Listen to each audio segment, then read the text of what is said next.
তারা সকলে এই বিষয়টা খুব ভালো করে জানে।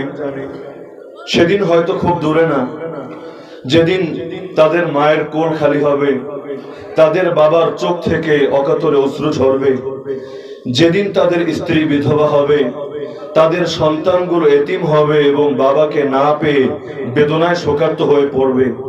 তারপরও যারা এ সকল ভালোবাসা এবং আবেগকে উপেক্ষা করে আল্লাহর জমিন নির্দ্বিধায় আল্লাহর কথা বলে যায়, তাগুতের রক্তচক্ষুকে কোনো প্রকার উপেক্ষা না করে দ্বীনের বার্তাগুলো নির্দ্বিধায় আমাদের কাছে পৌঁছে যায়, আমরা এই কথা বিশ্বাস করতে পারি তারা ইনশাআল্লাহ সেই সমস্ত মানুষদের অন্তর্ভুক্ত যাদের ব্যাপারে রাসূলুল্লাহ সাল্লাল্লাহু আলাইহি ওয়াসাল্লাম সুসংবাদ শুনিয়ে গিয়েছেন।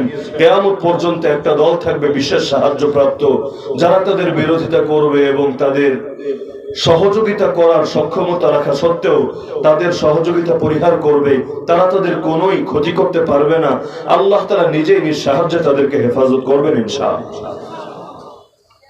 এই জামানায় আমাদের জন্য অনেক বড় একটা ফিতনার বিষয় হলো, আমরা সকলেই দ্বীনের বিজয় চাই, আল্লাহর জমিনে আল্লাহর দ্বীনকে জিন্দা করতে চাই। তবে এই দ্বীনকে বিজয় করার জন্য, কোরআনের আইন কায়েম করার জন্য আমরা সেই পথকে, সেই পন্থাকে, সেই মাধ্যমকে আদর্শ হিসাবে গ্রহণ করি নাই, যেই মাধ্যমকে আদর্শ হিসাবে গ্রহণ করেছিলেন মুহাম্মদুর রাসূলুল্লাহ সাল্লাল্লাহু আলাইহি ওয়াসাল্লাম এবং তার পবিত্র সাহাবায়ে কেরাম রাদিয়াল্লাহু আনহুম আজমাইন।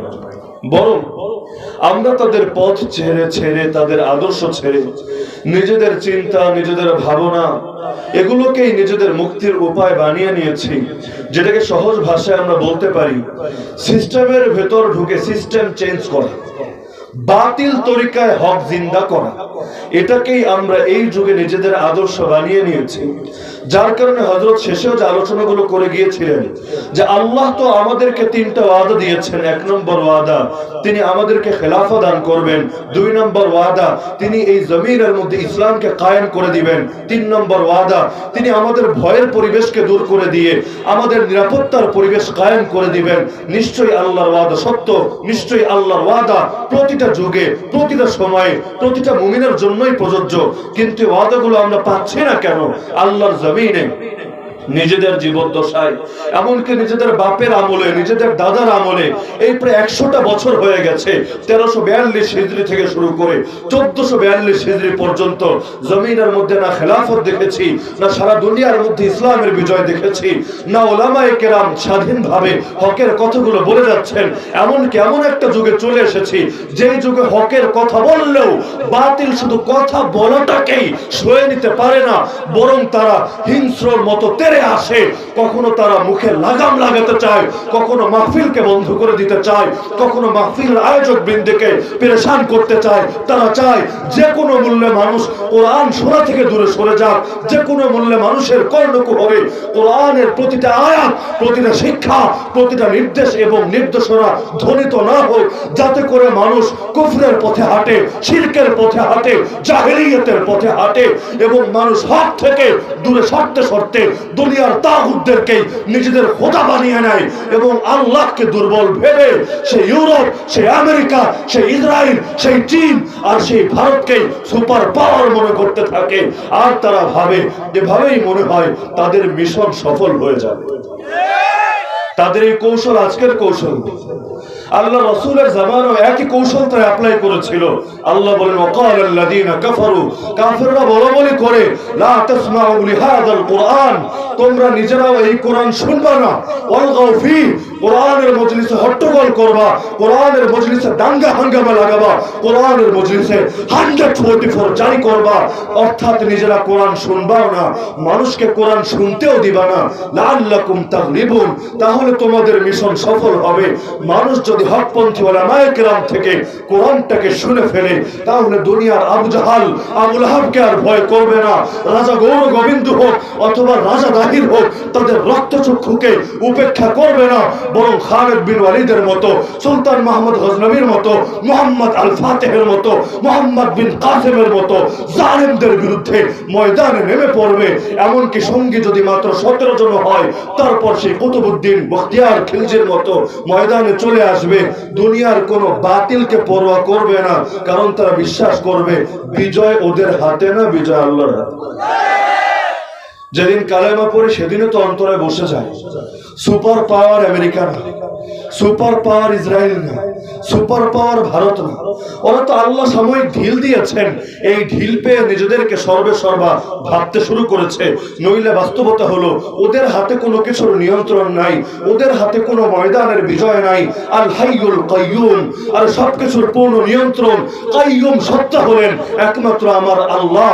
সবকিছুর পূর্ণ নিয়ন্ত্রণ তার হাতে। তিনি ঢিল দিয়েছেন বলে ওরা সুযোগ পাচ্ছে, রাম রাজ্য কায়েমের স্বপ্ন দেখছে, মুসলমানকে পিটিয়ে পিটিয়ে জয় শ্রীরামের ধ্বনি বের করছে, বাচ্চাদেরকে প্রাসাদ খাইয়ে খাইয়ে হরে রাম হরে কৃষ্ণের জয় ধ্বনি বের করছে। কিন্তু ওরা জানে না একদিন আল্লাহ ওদেরকে ঠিকই পাকড়াও করবেন। মুসলমান জাগবে, বাবরি মসজিদে পুনরায় গিয়ে আল্লাহর নামে আযান দিবে, আল আকসা স্বাধীন করে আল আকসার ভিতর জামাতের সঙ্গে নামাজ আদায় করবে ইনশাআল্লাহ।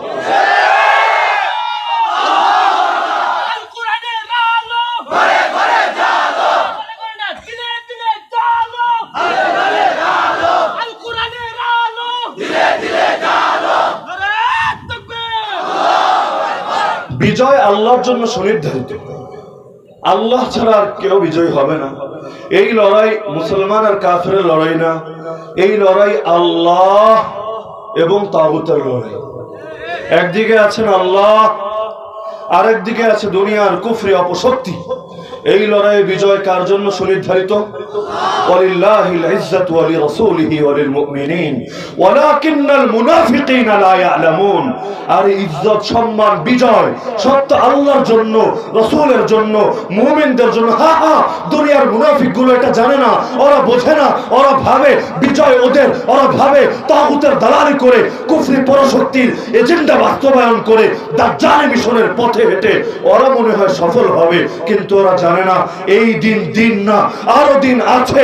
সেই দিন খুব দূরে না, যেদিন পৃথিবীর সর্বত্র ইসলামের কালিমা পথ পথ করে উঠবে ইনশাআল্লাহ। আল্লাহ রাসূলের ওয়াদার উপর আমাদের শতভাগ ইয়াকিন আছে আলহামদুলিল্লাহ। আমাদের আমলে দুর্বলতা থাকতে পারে, ব্যক্তি জীবনের বিভিন্ন কাজকর্মে দুর্বলতা থাকতে পারে, কিন্তু আমরা এখনো এত খারাপ হয়ে যাই নাই যে আল্লাহ এবং তার নবীর ওয়াদার উপর আমাদের বিশ্বাস থাকবে। নবী ওয়াদা দিয়ে গিয়েছে, লা ইয়াতরুকুল্লাহু বাইতা মাদারিন ওয়ালা ওয়াবা, শহর বা গ্রামের একটা ঘরও আল্লাহ এমন রাখবেন না ইল্লা আদখালাহুল্লাহু কালিমাতাল ইসলাম, যেই ঘরে আমার আল্লাহ ইসলামের কালিমা প্রবেশ করাবেন না। বিইজ্জি আজিজিন আও বিদুল্লি যালিলিন, সম্মানী ব্যক্তির সম্মান বজায় রেখে লাঞ্ছিত ব্যক্তিকে আরো লাঞ্ছিত করে ইজ্জান ইউইজ্জুল্লাহু বিহিল ইসলাম ওয়া আহলা আও দুল্লান ইউদিল্লুল্লাহু বিহিল কুফর ওয়া আহলা, যে ইসলামের সামনে নতি স্বীকার করবে, তার সম্মান বজায় রেখে যে ইসলামে বুড়া আঙ্গুল দেখাবে, ওরে লাঞ্ছিত করে প্রত্যেক ঘরে ঘরে, শহর হোক বা গ্রাম, আমার আল্লাহ ইসলাম প্রবেশ করাবেন, এটা তার ওয়াদা। আল্লাহর নবীর ওয়াদার উপর আমাদের ঈমান নাই? আরে নাই নাকি ঈমান? সুতরাং ওরা যতই স্বপ্নে দেখুক, ওরা বাংলাদেশ, ভারত, পাকিস্তান, মিয়ানমার পুরোটাকে মিলিয়ে ওরা একটা অখণ্ড ভারত মাতা এবং অখণ্ড রাম রাজ্য বানাবে, কিন্তু আমরা বিশ্বাস করি না। হাদিসে আমরা এমন কিছু দেখতে পাই না কিয়ামতের আগে এগুলো রাম রাজ্য হবে। তবে হাদিসে আমরা গাজওয়াতুল হিন্দের কথা দেখতে পাই, হাদিসে আমরা এটা দেখতে পাই যে কিয়ামতের আগে গোটা বিশ্বটা অখণ্ড হবে। শুধু হিন্দুস্তান না, গোটা বিশ্ব অখণ্ড হবে। তবে সে অখণ্ড বিশ্ব কোনো রাম রাজ্য হবে না, কোনো কৃষ্ণ রাজ্য হবে না, কোনো হনুমান রাজ্য হবে না, কোনো দাজ্জালি রাজ্য হবে না, বরং গোটা পৃথিবী এক আল্লাহর রাজ্য হবে ইনশাআল্লাহ। আল্লাহর নবীর ওয়াদার উপর আমাদের ইয়াকিন আছে। কাশ্মীর থেকে গাজওয়াতুল হিন্দের যে দামামা বেজে উঠেছে, আমরা বাজাই না। কোনদিন গায়ে পড়ে যুদ্ধের আগুন আমরা লাগাই না। দুনিয়ার কুফরি পরশক্তিগুলোই ইসলামকে নিজেদের মুখের ফুৎকারে নিভিয়ে দিতে চায়, যার কারণে মুসলমানের অস্তিত্বই ওদের পছন্দ হয় না। আরে ওদের ভেতরে যদি এতটা পাওয়ার থাকতো, ওদের ভেতরে যদি এতটা কনফিডেন্স থাকতো, ওরা তো ওদের বাতিল কথাগুলো ঠিকই বলে যায়। আমাদেরকে হক কথাগুলো বলতে দেয় না কেন? হক কথা বলতে চাইলেও লিস্ট করে ফেলে কেন? 29 জন নিষিদ্ধ বক্তা এগোরা মাহফিল করতে দেওয়া যায়? আরে বলে না কেন মামুনুল হক মাহফিল করলে ওদের কি সমস্যা? মাহমুদুল হাসান গুনবী মাহফিল করলে ওদের কি সমস্যা? আমিরে হেফাজত জুনায়েদ বাবনগরী হাফিজাহুমুল্লাহ ওয়া রাআহুম, আল্লাহ তাদের সবাইকে নিজেদের নিরাপত্তার চাদরে আবৃত করে নিন, এরা হকের কথাগুলো বললে ওদের কি সমস্যা? আরে তুই দলিল দিয়ে মোকাবেলা কর। দলিলের জবাব দলিল দিয়ে হবে না দলিলের জবাব কলম এই অস্ত্র দিয়ে হবে? আরে বলেন, কথার জবাব কথা দিয়ে দে। তিনি কোরআন দিয়ে তার পক্ষে কথা বলছেন, তুই কোরআন দিয়ে তার কথারে ভুল সাব্যস্ত করে ফেল, ব্যাস কেচ্ছা খতম। কিন্তু একজন বলবে কোরআন দিয়ে, আরেকজন তেরে আসবে অস্ত্র নিয়ে, এটা তো কোনো সাহসিকতার পরিচায়ক না। আর ইব্রাহিম দিতেন দলিল আর নমরুদ জ্বালাতো আগুন, কিন্তু এগুলো তো নির্বুদ্ধিতার পরিচায়ক। এ সকল ক্ষমতার হম্বিতম্বিত টেকে না, বিজয় তো হকেরই হয়। আর একদিকে দলিল আর একদিকে ক্ষমতা, বিজয় হবে কোনটা? আর কোনটা বিজয় হবে? কথার জবাব কথা দিয়ে দাও। তোমরা বাতিল কথা বলবা, বাক স্বাধীনতার নামে আল্লাহর নবীরা গালি দিবা, আর আমরা বাক স্বাধীনতার নামে এই কথাটাও বলতে পারবো না যে জমিনের মধ্যে একদিন ইসলাম কায়েম হবে।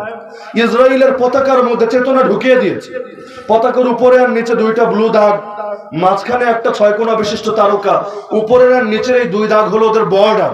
ওরা বলে খায়বার থেকে কেনান পর্যন্ত এবং দরিয়ায় ফোরাত থেকে দরিয়ায় নীল পর্যন্ত এই পুরোটা ইহুদি রাজ্য হবে। এখন ওরা আছে ক্ষুদ্র ইসরায়েল, একদিন ওরা হবে দ্য গ্রেটার ইসরায়েল। এমনকি মাঝখানে একটা তারকা বসিয়েছে, 6 কোণা বিশিষ্ট তারকা। ওদের ভাষায় এটার নাম হলো ডেভিড স্টার, দাউদ সিতারা। ওরা বিশ্বাস করে নবী দাউদ, ওদের ভাষায় ডেভিড, তিনি সারা দুনিয়া ব্যাপী রাজত্ব করে গেছেন। এখন সেই চেতনাটা, সেই সিম্বলটা নিজেদের ফ্ল্যাগে ব্যবহার করে ওরা বিশ্বকে জানিয়ে দিতে চায় আমরাও দাজ্জালের নেতৃত্বে সারা দুনিয়ায় রাজত্ব করব। ওরা ওদের পতাকার মধ্যেই জঙ্গিবাদের উস্কানি দিয়ে রেখেছে, পতাকার মধ্যেই সাম্রাজ্যবাদের উস্কানি দিয়েছে। কিন্তু ইসরায়েল নিয়ে কথা বলার কেউ নাই, ইসরায়েলকে জঙ্গি ট্যাগ দেওয়ার কেউ নাই। কিন্তু মুসলমান যদি কোরআনের আলোকে বলে আরে বিজয় আল্লাহরই হবে, মুসলমান যদি হাদিসের আলোকে বলে, সেদিন খুব দূরে না যেদিন হোয়াইট হাউসের ছাদেও কালেমার পতাকা পথ করে উঠবে, তখন ঠিকই তেরে আসে আরে তুই হুজুর না তুই জঙ্গি। যেটা কোনো ধর্মগ্রন্থে নাই সেটা বলার পরও ওরা জঙ্গি না, আর যেটা কোরআন এবং সহিহ হাদিসে আছে সেটা বলার পরও মুসলমান জঙ্গি না। আউযুবিল্লাহ। তো বলছিলাম এই যুগের সবচাইতে বড় ফিতনা হলো আমরা দ্বীনকে জিন্দা করতে চাই, হককে জিন্দা করতে চাই, তবে হক জিন্দা হয় হক তরিকায়। আমরা হককে জিন্দা করতে চাই বাতিল তরিকায়, যার কারণে 100 বছর কম সময়। আপনার বয়স কত? 100 হয় না এখন? আপনি আপনার জীবনে ইসলামের শাসন দেখেননি। একজন পাল্লা দাঁড়িয়ে বলেন আমি দেখেছি। দেখেছেন? বাংলাদেশের 1 ইঞ্চি বাড়িতে দেখেছেন? রাখেন বাংলাদেশ, ভারতও দেখেছেন, পাকিস্তানে দেখেছেন, কোথায় দেখেছেন বলেন? জাতিসংঘ কর্তৃক রাষ্ট্র হিসাবে যতগুলো স্বীকৃত রাষ্ট্র আছে, আমাকে একটা রাষ্ট্র দেখাতে পারবেন যেই রাষ্ট্র পুরো কোরআনের আলোকে চলে, যেই রাষ্ট্রের সংবিধান আল কোরআন এবং আল্লাহ রাসূলের সহিহ হাদিসের আলোকে রচিত হয়? একটা রাষ্ট্র দেখাতে পারবেন কি? সৌদি আরব, তুরস্ক, পাকিস্তান দেখানো যাবে একটা? হ্যাঁ, কেউ বেশি খারাপ, কেউ কম খারাপ, কিন্তু ঘুরে ফিরে সেই তন্ত্র আর মন্ত্রের পেছনে তো সবাই পড়ে আছে। সেকুলারিজম ধর্মনিরপেক্ষতাবাদের ছাড়তে পারে নাই, গণতন্ত্রকে ছাড়তে পারে নাই, রাজতন্ত্রকে ছাড়তে পারে নাই, সমাজতন্ত্রকে ছাড়তে পারে নাই, পুঁজিবাদকে ছাড়তে পারে নাই, সাম্যবাদকে ছাড়তে পারে নাই, জাতীয়তাবাদকে ছাড়তে পারে নাই। তো এত বাদ আর মতবাদ নিয়ে ইসলাম কেমনে কায়েম করবে? তো জিন্দা করতে চায় হক, তবে হক জিন্দা করতে চায় হক তরিকায় না বাতিল তরিকায়। তারা ভাবে সিস্টেমের ভেতর ঢুকে সিস্টেম চেঞ্জ করবে। মনে করেন ট্রাক নষ্ট হয়ে গেছে, এখন চলে না গাড়ি। এখন সহজ তো হলো গাড়ির পেছনে নেমে তোমরা ঠেলা মেরে গাড়িটার সামনে গিয়ে নিয়ে যাও, মেকারের দোকান পর্যন্ত নিয়ে যাও, বাকি কাজ মেকার করে দিবে। কিন্তু নিচে নেমে ঠেলবে এটা আগে পছন্দ না। সবাই মিলে ট্রাকের পেছনে যে অংশটা থাকে ওইটার উপর উঠে এখন ভিতরে বসে ঠেলছে। এরকম সারা জীবন ঠেললে ট্রাক সামনে আগাবে? তাহলে সিস্টেম চেঞ্জ করতে হলে সিস্টেম থেকে বাইরে আসতে হবে। সিস্টেমের ভেতর ঢুকে সিস্টেম চেঞ্জ করা যাবে না। বলবেন যাবে না, আর দলিল কি? আমি বলবো দলিল আপনার নবীর জীবন। আল্লাহ রাসূল মুহাম্মদ আরবি সাল্লাল্লাহু আলাইহি ওয়াসাল্লাম মদিনায় যাওয়ার পর এই মানুষটাই ছিলেন আমিরুল মুমিনিন। সকল মুমিনদের আমির। শাসন ক্ষমতা তার হাতে, শাসন ব্যবস্থা তার হাতে, বিচার ব্যবস্থা তার হাতে, অর্থনৈতিক ব্যবস্থা তার হাতে, রাষ্ট্রনীতি পররাষ্ট্রনীতি তার হাতে, শিক্ষা ব্যবস্থা তার হাতে, পৌরনীতি তার হাতে, সমরনীতি তার হাতে, সবই তো তার হাতে। কিন্তু এই মানুষটা যখন মক্কায় ছিলেন, মক্কার অলিতে গলিতে দাওয়াত দিতেন, আর দিতে গিয়ে গালি খেতেন, কখনো পাগল, কখনো জাদুঘর, কখনো জ্যোতিষী, কখনো গণক, কখনো মানুষের মধ্যে পার্থক্যকারী, কখনো জিনে ধরা রোগী, এমনকি মাইরও খেতেন। কখনো থুতু ছোড়া হতো, কখনো গলায় চাদর পেঁচিয়ে শ্বাসরুদ্ধ করে হত্যা করার চেষ্টা করা হতো, কখনো পাথর মারতে মারতে পুরো গাকে রক্তে রঞ্জিত করা হতো, এমনকি পায়ের জুতা পর্যন্ত পায়ের সঙ্গে লেগে যেত। আর সেই সময় এই নবীকে একই প্রস্তাব দেওয়া হয়েছিল, মুহাম্মদ ক্ষমতা চাও, খালি বলো, ক্ষমতা দিয়ে দিচ্ছে। চারটা প্রস্তাব দেওয়া হয়েছে। মুহাম্মদ নারী চাইলে বলো, আরবের সবচাইতে সুন্দরী নারীর সঙ্গে বিয়ে দিবে। সম্পদ চাইলে মুখ খুলে বলে ফেলো, সম্পদের পাহাড় বানিয়ে দিবে। আর যদি নেতৃত্ব চাও, কর্তৃত্ব চাও, ক্ষমতা চাও, মুখ খুলে বলে ফেলো, তোমাকে দারুন নদওয়া নামক আমাদের পার্লামেন্টের মেম্বার বানিয়ে দেব। তোমার অনুমোদন ও উপস্থিতি ছাড়া একটা বিলও আমরা পাস করব। আর 4 নম্বর, যদি তোমার জিনে ধরে থাকে, এটাও তুমি বলে দাও, সবচাইতে ভালো কবিরাজ ডেকে এনে তোমার চিকিৎসা করবে। আল্লাহ রসুল জবাব দিলেন। কি জবাব দিলেন? আমি নারী চাই। আরে বলেন, জানেন না নাকি? রাসূল বলেছেন আমি নারী চাই, রাসূল বলেছেন টাকা চাই, রাসূল বলেছেন ক্ষমতা চাই, রাসূল বলেছেন কবিরাজ ডাকাও। বরং রাসূল বলেন ফাওয়াল্লাহ, আল্লাহর কসম করে বলছি, লাউ ওয়াদাউ শামসা ফি ইয়ামিনি ওয়াল কামারা ফি ইয়াসারি আলা আন আতরুকা হাদাল আমর মা তারাকতুহু হাত্তা ইউযহিরাহু আল্লাহ আও আহলিকা দুনাহু। আরে কিসের লোভ দেখাচ্ছিস আমাকে? যদি আমার ডান হাতে আকাশের সূর্য আর বাম হাতে আকাশের চাঁদও এনে দাও, তারপরে তো আমি নবী এই আদর্শ ছাড়বো না, এই দ্বীন ছাড়বো না, এই তাওহীদ ছাড়বো না, এই কোরআন ছাড়বো না, এই শরিয়াত ছাড়বো না, যতদিন না আল্লাহ এই ইসলামকে জিন্দা করেন, অথবা আমি নবী এর জন্য শহীদ হয়ে যাব। সহজ ভাষায় বললে, হয়তো শরিয়াত নয়তো শাহাদাত, হয়তো শরিয়াত কায়েম হবে, নইলে আমার জীবন বিপন্ন হবে, আমিও দুনিয়ায় থাকবো, আর শরিয়াত মরে থাকবে, এটা হতে পারে না। হয়তো শরিয়াত জিন্দা হবে, নইলে আমি মুর্দা হব। দুটোর যে কোনো একটা বাস্তবায়িত হওয়ার আগে আমি থামবো। তো নবীর এত সুন্দর প্রস্তাব দেওয়া হলো, নবী ক্ষমতা গ্রহণ করো, করলেন না। যদি বলেন উনি বুজুর্গ মানুষ, ওনার ক্ষমতার লোকটাও নাই, উনি ক্ষমতা দিয়ে করবেন নাকি, উনি পিশাব মানুষ, খানকার মধ্যে সীমাবদ্ধ থাকবেন, তাহলে প্রশ্ন আসবে মদিনায় যাওয়ার পর গ্রহণ করলেন কেন? আর যদি তিনি করতেই পারেন, মদিনায়ও তো তারা বায়াত দিয়েছে, তারপর তিনি আমির হয়েছেন, জোর করে তরবারি খাটায় তো হন না, তারা নিজেরাই এসে বলেছে হ্যাঁ নবী আপনি আমাদের দায়িত্বভার গ্রহণ করুন। সেই সময় প্রস্তাবিত নেতা অনেকজন ছিল, আসল নেতারা এক যুদ্ধে মরে গিয়েছিল, সিরিয়ালে ছিল আব্দুল্লাহ বিন উবাই ইবনে সালুল, মুনাফিকদের সর্দার। এছাড়াও বিভিন্ন গোত্রের বিভিন্ন নেতা, তারা পুরো মদিনার নেতা হওয়ার সম্ভাবনা ছিল। নবী হিজরত করে গেলেন, সবাই মিলে বায়াত দিল, নবী সকলের আমির হয়ে গেলেন। তো মানুষটা ক্ষমতা তো গ্রহণ করলেন, মক্কায় কেন করলেন না? মক্কায় যদি করতেন সুমাইয়াও শহীদ হতো না, এত সাহাবের রক্ত ঝরতো না, বেলালকেও নির্যাতন করা হতো না, বরং নেতা হয়ে সহজে দাওয়াত দিতে পারতেন। কারণ নেতার কথা কর্মী শোনে, শোনে না? আরে শোনে না? এমনকি নেতা ভুল বললেও এটার পক্ষে দালালি করে।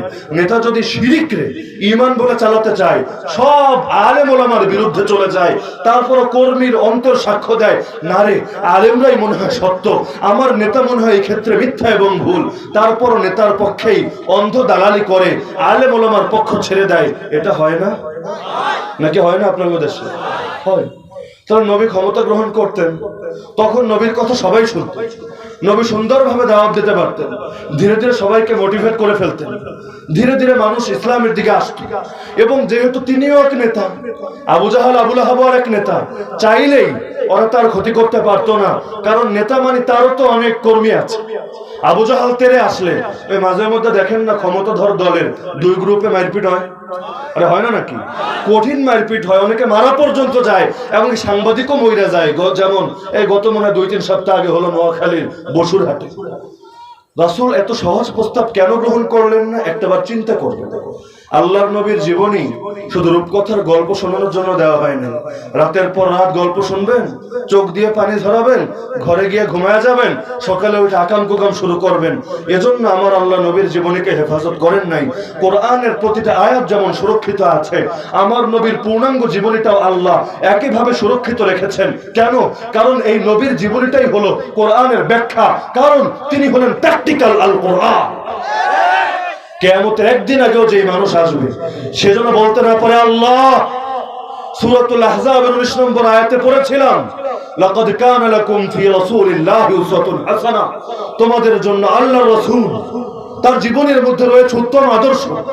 হে আল্লাহ, আয়াত তো পড়েছি, কিন্তু নবীরে দেখি নাই, নবীর সোহবত পাই নাই, নবীর কথা জানতে পারি নাই, নবীর জীবনীও দেখতে পাই নাই, যার কারণে মানতে পারি নাই। কিয়ামতের একদিন আগে যে আসবে, সেও ওজর আল্লাহর সামনে দিতে পারবে না। আল্লাহ একদিকে বলে দিলেন নবী হলেন তোমাদের জন্য উত্তম আদর্শ, আর একদিকে কোরআনের আয়াতগুলোর মতো নবীর জীবনটাকেও আমার আল্লাহ পুঙ্খানুপুঙ্খ ভাবে হেফাজত করেছেন। এমনকি প্রত্যেকটা যুগে কাফের মুশরিকরা নবীর জীবনীকে বিকৃত করতে চেয়েছে। এই যুগেও ইংলিশে যত সিরা গ্রন্থ পাওয়া যায়, এর মধ্যে প্রচুর পরিমাণ কিতাব লিখেছে ওরিয়েন্টালিস্টরা, প্রাচ্যবিদরা, কাফের মুশরিকরা। উদ্দেশ্য সবার নবীর জীবনের খেদমত না, বেশিরভাগের উদ্দেশ্য নবীর জীবনী লিখবে, 2 খণ্ড 3 খণ্ডের বড় বই রচনা করবে, 99% ভালো তথ্য দিবে, 1% সংশয় অন্তরে ঢুকিয়ে দিবে। এটা পড়ার পর নিজের অজান্তে মুসলমান চিন্তা করবে, আরে নবী তো ভালো মানুষই আসিল, এই কামটা কেমনে করবে? তো উদ্দেশ্য নবীর জীবনী জানো না, উদ্দেশ্য সব ভালো বলবে। যদি সবই খারাপ বলে কেউ খাবে না, সব ভালো বলবে, শেষে গিয়ে একটা তবে যোগ করবে, তবে তিনি ভালো, তিনি এই, তিনি সেই, তবে এই জিনিসটা খারাপ। ডাইরেক্ট বলবেন, ইনডাইরেক্ট ঢুকিয়ে দিবে। যেমন এই যুগের ওরিয়েন্টালিস্টদের যারা যত কিতাব আছে, এগুলো পড়লে কয়েকটা বড় বড় প্রশ্ন মাথায় আসে। 1 নম্বরে, নবী মনে হয় একটু জঙ্গি টঙ্গি আসিল আর কি। মদিনার 10 বছরে 27টা যুদ্ধ নিজে করলো, আরো 47টা বাহিনী পাঠালো। আমরা তো জীবনে জিহাদ করা লাগে না, জিহাদের শব্দ উচ্চারণ করলে জঙ্গি টেক খাওয়া যায়। এমনকি কোরআনে জিহাদের আয়াতগুলো নিয়ে তাফসীর করলেও টেক খাওয়া যায় জঙ্গি। নামাজ দিয়ে বয়ান করলে দোষ নাই, জিহাদ শব্দের উচ্চারণ করলে অনেকের কলজায় চুলকাতে থাকে। ভাবটা এমন, নামাজ ভালো জিনিস, জিহাদ হলো কালা জিনিস। অথচ কোরআনে নামাজ নিয়ে আয়াত আছে 82টা, জিহাদ নিয়ে আয়াত আছে 484টা। 82 আয়াতের কারণে কোরআনে যদি নামাজের বই বলা যায় 484, প্রায় 5 গুণ বেশি আয়াতের কারণে এটাকে জিহাদের বই বলা যাবে না। তাইলে যে টিটকারি মারে জিহাদি বই সহ গ্রেফতার হইছে, জিহাদি বক্তা পাওয়া গেছে, জঙ্গি ডিটেক্টেড, এই যে টিটকারি গুলো যারা মারে, জিহাদ শব্দ নিয়ে যারা ব্যঙ্গ করে, আরে জিহাদ শব্দকে আমি আবিষ্কার করেছি? দুনিয়ার কোন মোল্লা মুন্সি আবিষ্কার করেছে? আরে জিহাদ শব্দ কই বাবুনগরী আর আহমদ শফি সাহেব আমাদেরকে শিখিয়েছে। আরে জিহাদ কার শেখানো শব্দ? আরে কার শেখানো শব্দ? জিহাদ নিয়ে যে টিটকারি মারে, সে কোনো মোল্লার নিয়ে টিটকারি মারে না। জিহাদ নিয়ে যে টিটকারি মারে, সে আল্লাহকে নিয়ে টিটকারি মারে। আর যে আল্লাহকে নিয়ে টিটকারি মারে, সে মুরতাদ, মুরতাদ, মুরতাদ।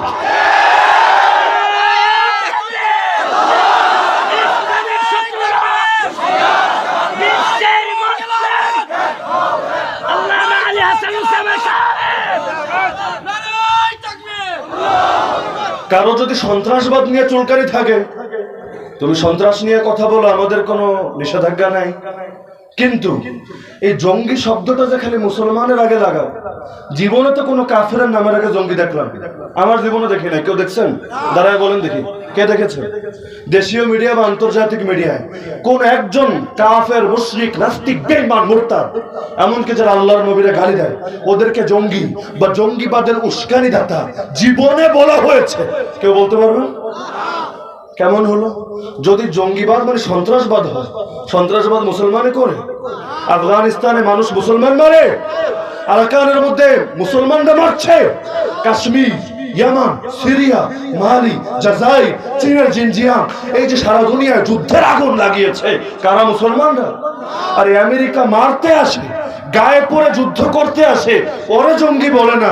কিন্তু এই বেচারাদের মারতে আসার পর বেচারা শুধু ডিফেন্ড করেছে, প্রতিরোধ করেছে, এতে জঙ্গিটা খেয়ে গেছে। তাহলে প্রতিরোধ করবে না, করবে কি? নিজেদেরকে পেতে দিবে। ঠিক আছে, আমার বউরে তোমার ক্যাম্পে তুইলে লয়ে যাও, আমার মায়ের সবাই মিলে রেপ করো, আমি কোনো বাধা দিব না, কারণ দিলে তো জঙ্গি বলবা। আমি শান্তিকে, আমি তো ইচ্ছা মতো মারো, আমাদের আছে বুক, তোদের আছে বুলেট, চালা গুলি, আমরা প্রয়োজনে লাশের সাগর বয়ে দিব, তারপর আমরা প্রতিরোধ গড়ে তুলবো না। এটা তো কাপুরুষের কথা, কোনো মুসলমানের কথা হতে পারে? মুসলমান মরতেও জানে, মারতেও জানে। তায়েফের আদর্শ মুসলমানের সামনে আছে। বদরের ময়দানে গিয়ে কিভাবে কুফরের মেরুদণ্ড ভেঙে দিতে হয় সেটাও মুসলমান জানে। মুসলমান আবু জাহালের হাতে পাথর খেতেও জানে, আর আবু জাহালের দুনিয়া থেকে জাহান্নামের চৌরাস্তায় পৌঁছে দিতেও জানে। নবী শুধু আমাদেরকে এটা শিখান না এক গালে মারলে আরেক গাল পাইতা দিবে, বরং নবী শিখিয়েছেন আল্লাহর আদেশ যখন যেটা আসবে সেটাই করবা, তোমার ভালো লাগলেও করবা, কষ্ট লাগলেও করবা, এ ব্যাপারে কোনো ছাড়াছাড়ি নাই। যখন আদেশ হবে তায়েফের মতো মাইর খাও, তখন বলবো কত মারতে পারো মার, কোনো আপত্তি নাই, আমরা হকের কথা ছাড়বো না। যখন আদেশ আসবে তোমরা রক্তের প্রতিটা ফোঁটার বদলা নিয়ে নাও, তখন যদি সংবাদ আসে ওসমানকে মক্কায় বন্দী করা হয়েছে এবং তাকে শহীদ করা হয়েছে, নবী হজের উদ্দেশ্যে বের হয়েছিলেন, ওমরার উদ্দেশ্যে বের হয়েছিলেন, 1400 সাহাবীকে নিয়ে, গায়ের মধ্যে সাদা কাপড় পরা, ইহরামের প্রস্তুতি নিয়ে সবাই এসেছেন। এই ইহরাম পরা অবস্থায় মানুষগুলোকে বলছেন ওমরা পরে ওসমানের রক্তের ফোঁটার বদলা নেব আগে, যতক্ষণ পর্যন্ত এক ওসমানের রক্তের বদলা না নেব ততক্ষণ কেউ ঘরে ফিরে যাব না।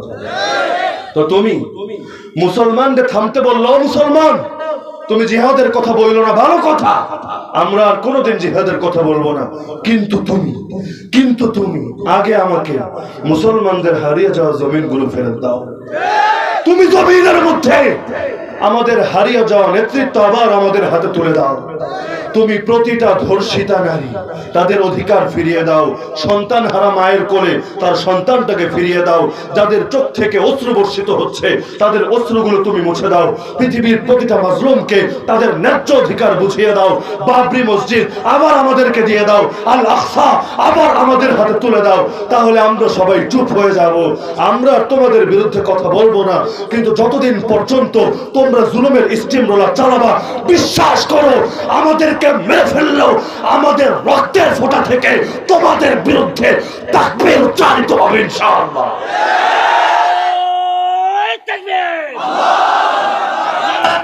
তাকবীর, আল্লাহু আকবার, হয়তো খেলাফত, হয়তো শাহাদাত, হয়তো খেলাফত, হয়তো শাহাদাত, সাবিলুনা সাবিলুনা, আল জিহাদ আল জিহাদ, তরিকুনা তরিকুনা, আল জিহাদ আল জিহাদ, উলামায়ে হক্কানি জিন্দাবাদ জিন্দাবাদ, উলামায়ে দেওবন্দ জিন্দাবাদ জিন্দাবাদ, নারায়ে তাকবীর। একটা কথা খুব ভালো করে মাথায় রাখবেন, আত্মশুদ্ধির গুরুত্ব সবার চাইতে বেশি না? যেমন কোরআনে বলা হয়েছে কাদ আফলাহা মান তাযাক্কা, যে আত্মশুদ্ধি করেছে সে সফল কাম হয়ে গেছে। আত্মশুদ্ধি মানে এটা ভাববেন না শুধু নফল পড়বো, নফল রোজা রাখবো, জিকির আজকার করবো, মুরাকাবা করবো, মৃত্যুকে স্মরণ করবো, ব্যাস। আত্মশুদ্ধি এতটুকুর মধ্যে সীমাবদ্ধ না। অন্তরের মধ্যে যতক্ষণ আল্লাহ ছাড়া বাতিলের ভয় আছে, অন্তরের মধ্যে যতদিন বাতিলের ভয় হক গোপন করার মানসিকতা আছে, বিশ্বাস করেন, কসম করে বলতে পারবো আপনার এখন আত্মশুদ্ধি হয় নাই। মা জাআলাল্লাহু লিরাজুলিন মিন কলবাইনি ফি জাওফি, কোরআনের ঘোষণা, আল্লাহ কারো ভেতরে দুইটা অন্তর রাখেন নাই। অন্তর কয়টা? আরে বলতে হবে অন্তর কয়টা? এই এক অন্তরের মধ্যে হয়তো রহমান থাকবে, নইলে শয়তান থাকবে, হয়তো দুনিয়া থাকবে, নইলে আখিরাত থাকবে, হয়তো মুসলমানকে বিজয়ী করার চেতনা থাকবে, নইলে কুফরের সঙ্গে আপোষকামিতা থাকবে। আলো এবং অন্ধকার যেমন একত্র হয় না, একই পাত্রে পাক এবং নাপাক যেমন একত্রিত হয় না, রাত এবং দিন যেমন একটার একটার সঙ্গে মিলে জগা খিচুড়ি হয়ে যায় না, একইভাবে হক এবং বাতিল, আল্লাহর ভয় এবং তাগুতের ভয় অন্তরে কখনো একসঙ্গে থাকতে পারে না। যার অন্তরে আল্লাহর ভয় আছে তার অন্তরে দুনিয়ার কোন কাফের মুশরিকের ভয় থাকবে। সে চিৎকার করে বলবে, কি করবি তোরা? তোদের হাতে কিছু থাকলে না সবকিছু তো একজনের হাতে, আর তিনি কে? আর দুনিয়ার কোন বুলেটে যদি আপনার নাম লেখা না থাকে, পৃথিবীর সব বুলেটে যদি আপনার দিকে ছুড়ে মারা হয়, বিশ্বাস করেন একটা বুলেটও আপনার বুকে বিদ্ধ হবে না। হুনাইনের প্রান্তরে আল্লাহর নবী সাল্লাল্লাহু আলাইহি ওয়াসাল্লাম দাঁড়িয়ে আছেন, চারিদিক থেকে বৃষ্টির মতো তীর আসছে। অধিকাংশ সাহাবী ময়দান ছেড়ে এক একজন এক এক দিকে ছুটতে শুরু করেছে। সামনে কিচ্ছু দেখা যায় না, শুধু দেখছে চারদিক থেকে, পাহাড়ের আড়াল থেকে বৃষ্টির মতো তীর আসছে। তো সবাই চিন্তা করছে আগে নিজেকে সেভ করতে হবে, তারপর লড়াইয়ের প্রস্তুতি নিয়ে ময়দানে নামতে হবে। এখন তো অস্তিত্ব রক্ষার প্রশ্ন, আগে কোন রকম নিজেকে নিরাপদ আশ্রয় নিয়ে যাই। কেউ ডানে, কেউ বামে, কেউ সামনে, কেউ পেছনে, চতুর্দিকে ছোটাছুটি শুরু করেছে।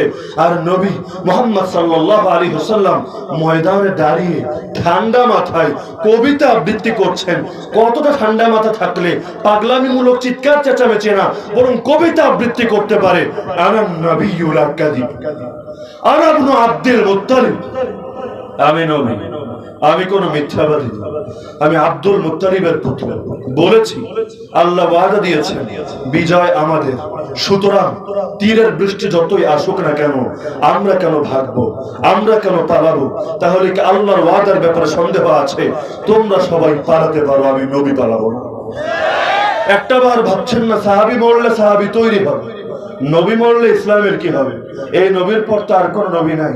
যতদিন কোরআন পরিপূর্ণ না হয়, যতদিন ইসলামের সকল বিধান আল্লাহ দেওয়া শেষ না করেন, যতদিন পর্যন্ত এই ঘোষণা না আসে আল ইয়াউমা আকমালতু লাকুম দীনাকুম, আজ আমি আল্লাহ তোমাদের জন্য তোমাদের দ্বীনকে পরিপূর্ণ করে দিলাম, ততদিন নবী, এই নবীর প্রয়োজন তো অপরিসীম। কারণ তিনি শেষ মানে ইসলামই শেষ, কারণ তারপর অন্য কেউ এসে ইসলামকে পরিপূর্ণ করতে পারবে না। কিন্তু নবী ভাগছেন না, পালাচ্ছেন না, এক কদম পিছপা হচ্ছেন না। এমনকি নবীর অবিচলতা দেখে চতুর্দিক থেকে সাহাবীরা এসে পুনরায় একতাবদ্ধ হয়ে গেলেন। আবারও তাকবীর উচ্চারিত হতে লাগলো। জিহাদের ময়দানে তাকবীর দেওয়া সুন্নাহ। যেমন আল্লাহর নবী খায়বরের প্রান্তরে গিয়ে নিজেই তাকবীর দিয়েছিলেন, আল্লাহু আকবার, খায়বার খায়বার, আমার আল্লাহ সবার চাইতে বড়। আজকে খায়বর শেষ। যখন আমরা কোন ময়দানে নামি, ইন্না ইযা নাযালনা বিসাহাতি কওম ফাসাআ সাবাহুল মুনদিরিন, যখন আমরা ময়দানে নেমে পড়ি, তখন যাদেরকে পূর্বে সতর্ক করা হয়েছিল সেই কাফের মুশরিকদের কপাল মন্দ হয়ে যায়, ওরা আমাদের হাত থেকে বাঁচতে পারে। দেখেন না দুনিয়ার শ্রেষ্ঠ শ্রেষ্ঠ পরাশক্তিগুলো, যেমন ব্রিটেন একটা পরাশক্তি, সোভিয়েত ইউনিয়ন এক পরাশক্তি, the great United State of America এক পরাশক্তি। এই তিনটা পরাশক্তি ওই পাহাড়ি মোল্লাগো কাছে কেমনে ঠ্যাঙ্গানি খাইলো দেখেন নাই? আরে দেখেন নাই? তাও যে ওই দেশে সবাই মিলে ওদেরকে ঠ্যাঙ্গানি দিয়েছে তা না, অল্প কিছু মানুষ। শেষের দিকে যাদের সংখ্যা ছিল 10 থেকে 12,000 মাত্র, লাখ লাখ না, কোটি কোটি না, 16 কোটি বিস্কুটের মশালা না। এই 10-12,000 মানুষের কাছে দুনিয়ার শ্রেষ্ঠ সুপার পাওয়ার গুলো কেমন ঠ্যাঙ্গানি খায়, মজা লাগে না দেখলে? নাকি কষ্ট লাগে? আপনাকে কষ্ট লাগে? আমেরিকা বেচারা একা আসে নাই, সঙ্গে আর 49টা রাষ্ট্র নিয়ে আসছিল। দুনিয়ার অর্ধশতাধিক রাষ্ট্র, তাও শুধু রাষ্ট্রই না, জাতিসংঘ আছে তাদের সাথে, নাই? আরে নাই? ন্যাটো নাই তাদের সাথে? আর যারা নিজেরা যেতে পারে না, টেহা দিয়া সাহায্য করে না? কি মনে হয় আমরাও সাহায্য করি না? করে, সবাই করে। ওদের পণ্য যারা কেনে, এই পণ্য টাকা দিয়েও তো ওরা ওদের বোমগুলো বানায়, এই পণ্যগুলো বেচার টাকা দিয়েও তো ওরা গুলি বানায়। আপনিও সাহায্য করেন, আমিও করি, আমরা সবাই কিন্তু সেই ইঙ্গো মার্কিন পণ্য কম বেশি কিনি, সবাই মিলে সাহায্য করে, সবার টাকা পয়সা নিয়ে মাঠে নামলো। কিন্তু এমন খেলা খেলো, শুরুতে বলেছিল 3 দিনের মধ্যে ওদের নেতা আমিরুল মুমিনিন মোল্লা মোহাম্মদ ওমরকে ওয়াশিংটনে এনে হাজির করবে। 3 সপ্তাহের মধ্যে ইসলামের পতাকা নামায় দিয়া আমেরিকা সেই ডেমোক্রেসি তথা গণতন্ত্র আর ওদের ক্যাপিটালিজম তথা পুঁজিবাদের পতাকা আফগানিস্তানের রাজধানীর মধ্যে উচ্চকিত করবে।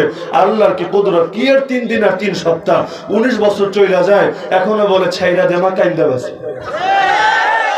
2020 29 ফেব্রুয়ারি কাতারের দোহায় চুক্তি করবে, চুক্তিপত্রে স্বাক্ষর করলো। এরপর সুন্দর করে বিবৃতি আসলো হোয়াইট হাউস থেকে, রিপোর্ট করলো বিবিসি নিউজ, সরি আমাদের ভুল হয়েছে, আমরা ভেবেছিলাম এই কাঠমোল্লাগুলা জঙ্গি, এতকাল পর বুঝলাম সরি ওরা জঙ্গি না, ওরা সশস্ত্র স্বাধীনতাকামী বিপ্লবী। বাংলায় নাকি বলে মায়ের উপর কোনো ওষুধ নেই।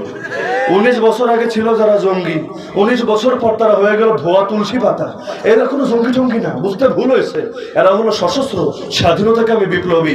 ট্রাম্প চলে গেল, বেচারা পাগলা মানুষ। নতুন শয়তান আসলো জো বাইডেন। আসার পর তো যুদ্ধের আগুন আবার লাগিয়ে দিয়েছে।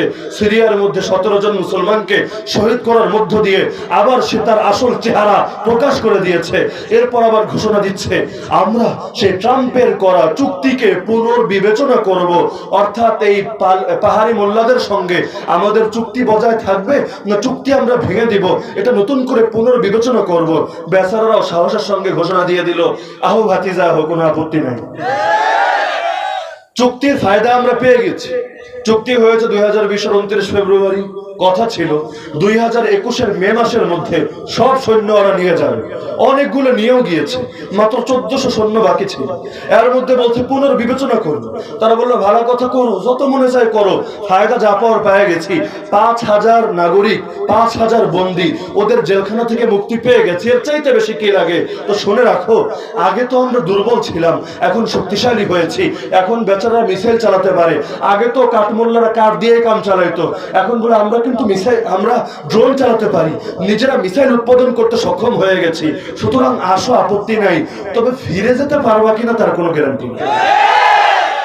তা আপনি চিন্তা করেন, কেমনে বলে এত বড় কথা? আমরা তো বলতে পারতাম না, পারতাম? আরে পারতাম নাকি? আমরা তো কিচ্ছুই বলতে পারি না। গুজরাটের কসাই বাংলাদেশে আসবে, এটা নিয়েও তো আমগো একটু যে মনের ক্ষোভটা প্রকাশ করবো, এই সাহস মানুষের দেখা যায় না। আসবো, আসুক না, ওরা তো আমগো দাদা। দাদা না আসলে নাতির হবেটা কি? দাদারে তো সুন্দর করে রিসিভ করতে হবে। আর যতক্ষণ পর্যন্ত ওর হাত মুসলমানের রক্তে রঞ্জিত, ততক্ষণ পর্যন্ত আমরা কিভাবে ওকে মাফ করতে পারি? কিন্তু আমরা অনেক ভালো মানুষ। কিভাবে? আমরা সবাইকে মাফ করে দিই। শুধু এক যুদ্ধাপরাধী আর রাজাকার বাদে বাকি সবাইকে মাফ করে দেই। ফ্রান্স আল্লাহর নবীরে গালি দিল, একটা বার সরি বলেছে? আরে বলেন, ওই ম্যাক্রনের করোনা পর্যন্ত হয়েছে, কিন্তু সরি বলেছে একটা বার? আমাদের আন্দোলন আছে না শেষ? আর কি শেষ না? এখন আর কোনো প্রতিবাদ হয় না, কোনো প্রতিরোধ হয় না। এখন আর কেউ বয়কট ফ্রান্স হ্যাশট্যাগ ব্যবহার করে না। এখন আর কেউ ফ্রান্সের বিরুদ্ধে বড় গলায় চিৎকার চেঁচামেচি করে না। কারণ একটার পর একটা ইস্যু আসছে, কয়টা রেখে কয়টা নিয়ে কথা বলবো? ইস্যু আসে হিসুর মতো টিস্যু নিয়ে ভেসে চলে যায়, ফ্লাশ হয়ে যায়, কমোডের মধ্যে ভেসে কই হারায় যায়, আর খবর থাকে না। ওই ফ্রান্স নিয়ে চিল্লাইতে চিল্লাইতে আইসা গেল আবার ভাস্কর্য। ভাস্কর্য সমাধান করতে না করতে আইসা গেল ধর্ষণ। আবার ধর্ষণ করতে না করতে এখন হাজির হলো নরেন্দ্র মোদী। কোনটা রেখে কোনটা নিয়ে কথা বলবো? এত বেশি ইস্যু জমে যায়, এখন ইস্যুর ঠেলায় আমরা অস্থির। কিন্তু কথা বলা দরকার ছিল গোড়া নিয়ে। যতদিন পর্যন্ত গাছের শিকড় কাটা থাকবে, উপরে যত পানি ঢালেন লাভ নাই, না ফল আসবে না ফুল আসবে, বরং গাছের পাতাগুলো ধীরে ধীরে শুকাতে থাকবে, পুরো গাছটাই ধীরে ধীরে মরতে থাকবে। আর এই জমিনের মধ্যে যতদিন এক আল্লাহর রাজত্ব কায়েম না হবে, ততদিন এই জমিনে না নবীর ইজ্জত সুরক্ষিত থাকবে, না কোরআনের ইজ্জত সুরক্ষিত থাকবে, না নারীর ধর্ষণ বন্ধ হবে, না মুসলমানের রক্ত শুকাবে, না জমিনের মধ্যে মুসলমান নিরাপত্তা নিয়ে বাঁচতে পারবে। আসল সমাধান নিয়ে কারো কোনো মাথা ব্যথা নেই। এমনকি এই যে একটা মাসআলা প্রতিটা আকীদার কিতাবে আছে, এমন একটা আকীদার কিতাব নাই যে কিতাবের মধ্যে এই মাসআলা পাবেন না। আরে খুলেন তাহাউই, খুলেন শারহুল আকাইদ, নাসবুল ইমামি ওয়াজিবুন। মুসলমানদের ইমাম, মুসলমানদের আমির, মুসলমানদের খলিফা নির্ধারণ করা সবার উপর ফরজ। এমনকি মাসআলা হলো সর্বোচ্চ 3 দিন বিলম্ব করা যাবে কোনো ওজরের কারণে। 3 দিন যদি পার হয়ে যায় আর খলিফা না থাকে, পুরো জাতি কবিরা গুনাহে লিপ্ত হবে। এই অবস্থায় মারা গেলে মান মাতা ওয়ালাইসা ফি উনুকিহি বাইআ ফাকাদ মাতা মিতাতান জাহেলিয়া, এক প্রকার জাহেলি যুগের মরার মতো মরবে। কারণ মুসলমানের ইসলামের অনেক বিধান সম্পর্ক খলিফার সঙ্গে। খলিফা না থাকলে ইসলামী শাসন ব্যবস্থা থাকে না, খলিফা না থাকলে ইসলামী বিচার ব্যবস্থা থাকে না, খলিফা না থাকলে মাজলুমের পাশে কেউ দাঁড়ায় না, খলিফা না থাকলে আল্লাহর জমিনে ইসলামের কালিমাকে কেউ সমুন্নত করে না, খলিফা না থাকলে মুসলমান সাহসের সঙ্গে হকের কথাগুলো ঠিকভাবে বলতে পারে না। আল্লাহ রাসূলের লাশ কবরে রাখার আগে খলিফা নির্ধারণ করা হয়েছে, হয় নাই? আরে হয় নাই কেন? কারণ নবীর লাশ কবরে রাখার আগে কঠিন মতনৈক্য হয়ে গিয়েছে। মুসলমান দুই দলে ভাগ হয়ে গিয়েছে, এমনকি শপথ পর্যন্ত করে ফেলেছিল যুদ্ধে নামবে, ভাইয়ে ভাইয়ে রক্তক্ষয়ী সংঘর্ষ হবে। এই ফিতনা নির্মূল করার জন্য নবীর লাশ কবরে রাখা হয়েছে, পরে খলিফা নির্ধারণ করা হয়েছে আগে, কারণ খলিফা ছাড়া ঐক্য হয় না।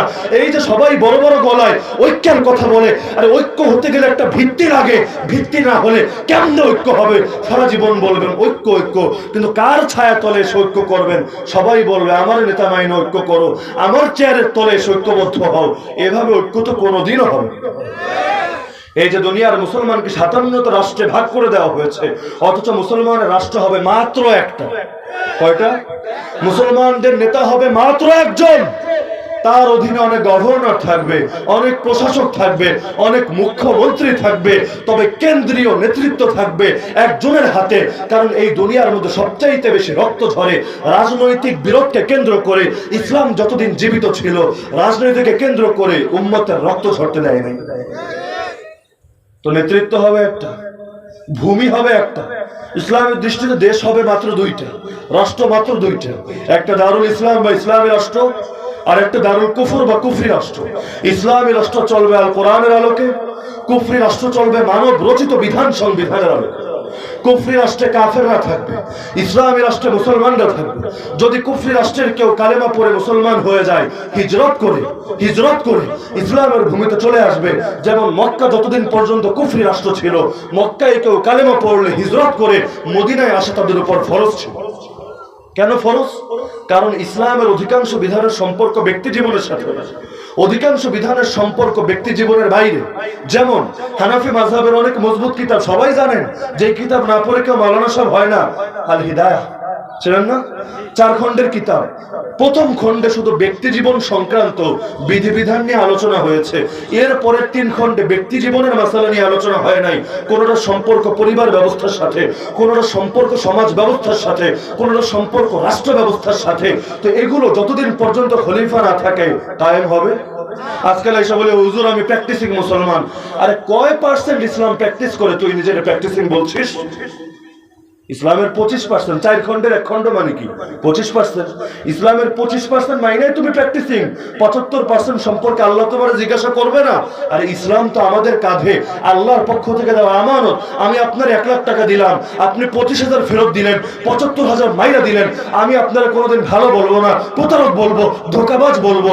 আমার আল্লাহ যে ইসলাম আমাকে দিয়েছিলেন তাতে শুধু নামাজ রোজা হজ যাকাত ছিল না, সেই ইসলামের মধ্যে খেলাফত ছিল, সেই ইসলামের মধ্যে জিহাদ ছিল, সেই ইসলামের মধ্যে বিচার ব্যবস্থা ছিল, সেই ইসলামের মধ্যে মাজলুমের রক্তের হেফাজতের বিধান ছিল। কোথায় সেগুলো? মনে করছেন আল্লাহ জিজ্ঞাসা করবে না? আমরা বেঁচে আছি, ইসলাম বেঁচে নাই। 170 কোটি মুসলমান জিন্দা আছে, ইসলাম দুনিয়ায় বৈশ্বিক ভাবে রাষ্ট্রীয় ভাবে জিন্দা নাই। মনে করেছেন এমনি পার পাওয়া যাবেন?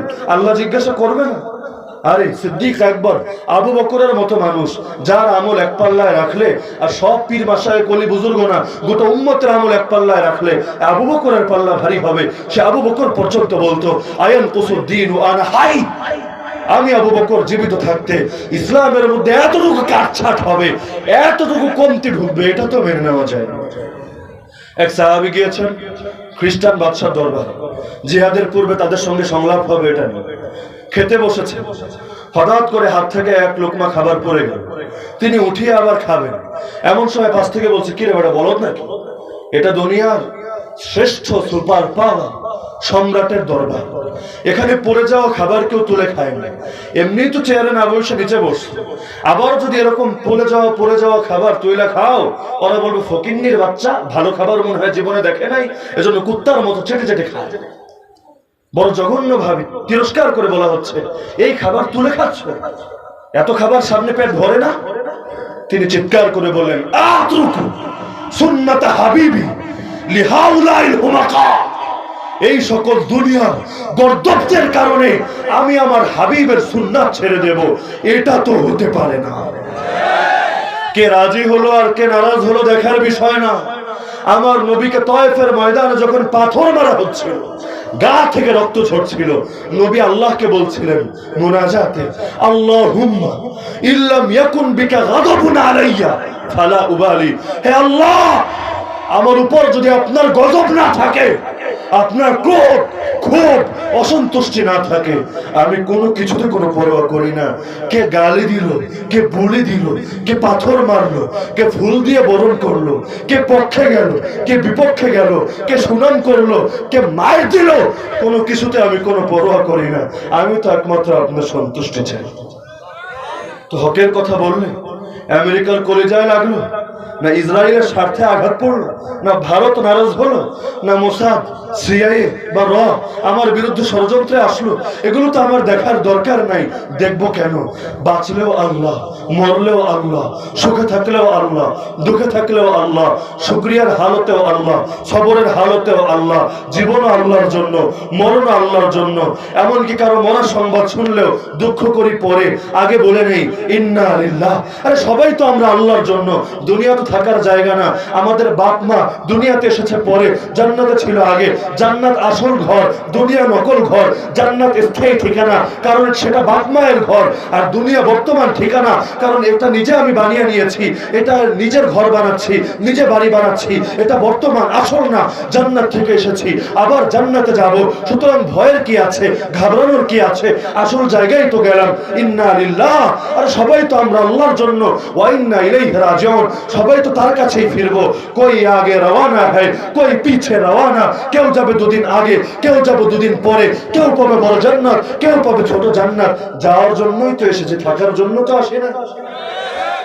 হকের কথা বলে দুনিয়াতে কোন নবী তো মায়ের থেকে বাঁচতে পারেন নাই, গালি থেকে বাঁচতে পারেন নাই। সকল নবীর বিরুদ্ধে শত্রুতা করা হয় নাই? আরে হয় না? রাসূল যখন এই হেরা গুহার মধ্যে প্রথম ওহী আসলো, খাদিজা রাদিয়াল্লাহু আনহা তার চাচাতো ভাই ওরাকা বিন নওফলের কাছে নিয়ে গেলেন। ওরাকা বিন নওফল পুরো ভেঙে চুরে শুনালেন। ওরাকা বিন নওফল বলেন, তোমার কাছে যে এসেছিল সে সাধারণ কেউ না, ইন্নাহু নামুস, সে হলো জিবরাইল, যারে আল্লাহ সব নবীর কাছে পাঠান। কথা আগে বাড়তে বাড়তে ওরাকা বলল, হায় ইয়া লাইতানি, হায় যদি সেদিন আমি জীবিত থাকতাম, সেদিন যদি আমি যুবক থাকতাম। ইজ ইউখরিজুকা কওমুক, সহিহ বুখারীর প্রথম অধ্যায়ের হাদিস। যেদিন তোমার সম্প্রদায়ের লোকেরা তোমার বের করে দিবে মক্কা থেকে, হায় সেদিন যদি জীবিত থাকতাম, সেদিন যদি আমার শক্তি থাকতো, মুহাম্মদ বিশ্বাস করো আমি তোমার পাশে থাকতাম, আমি তোমার সাহায্যে দাঁড়াতাম, আমি তোমার সহযোগী হতাম। কিন্তু মুহাম্মদ জানি না সেদিন বেঁচে থাকবো কিনা। রাসূল তো অবাক। রাসূল বলেন, কি বলছেন আপনি?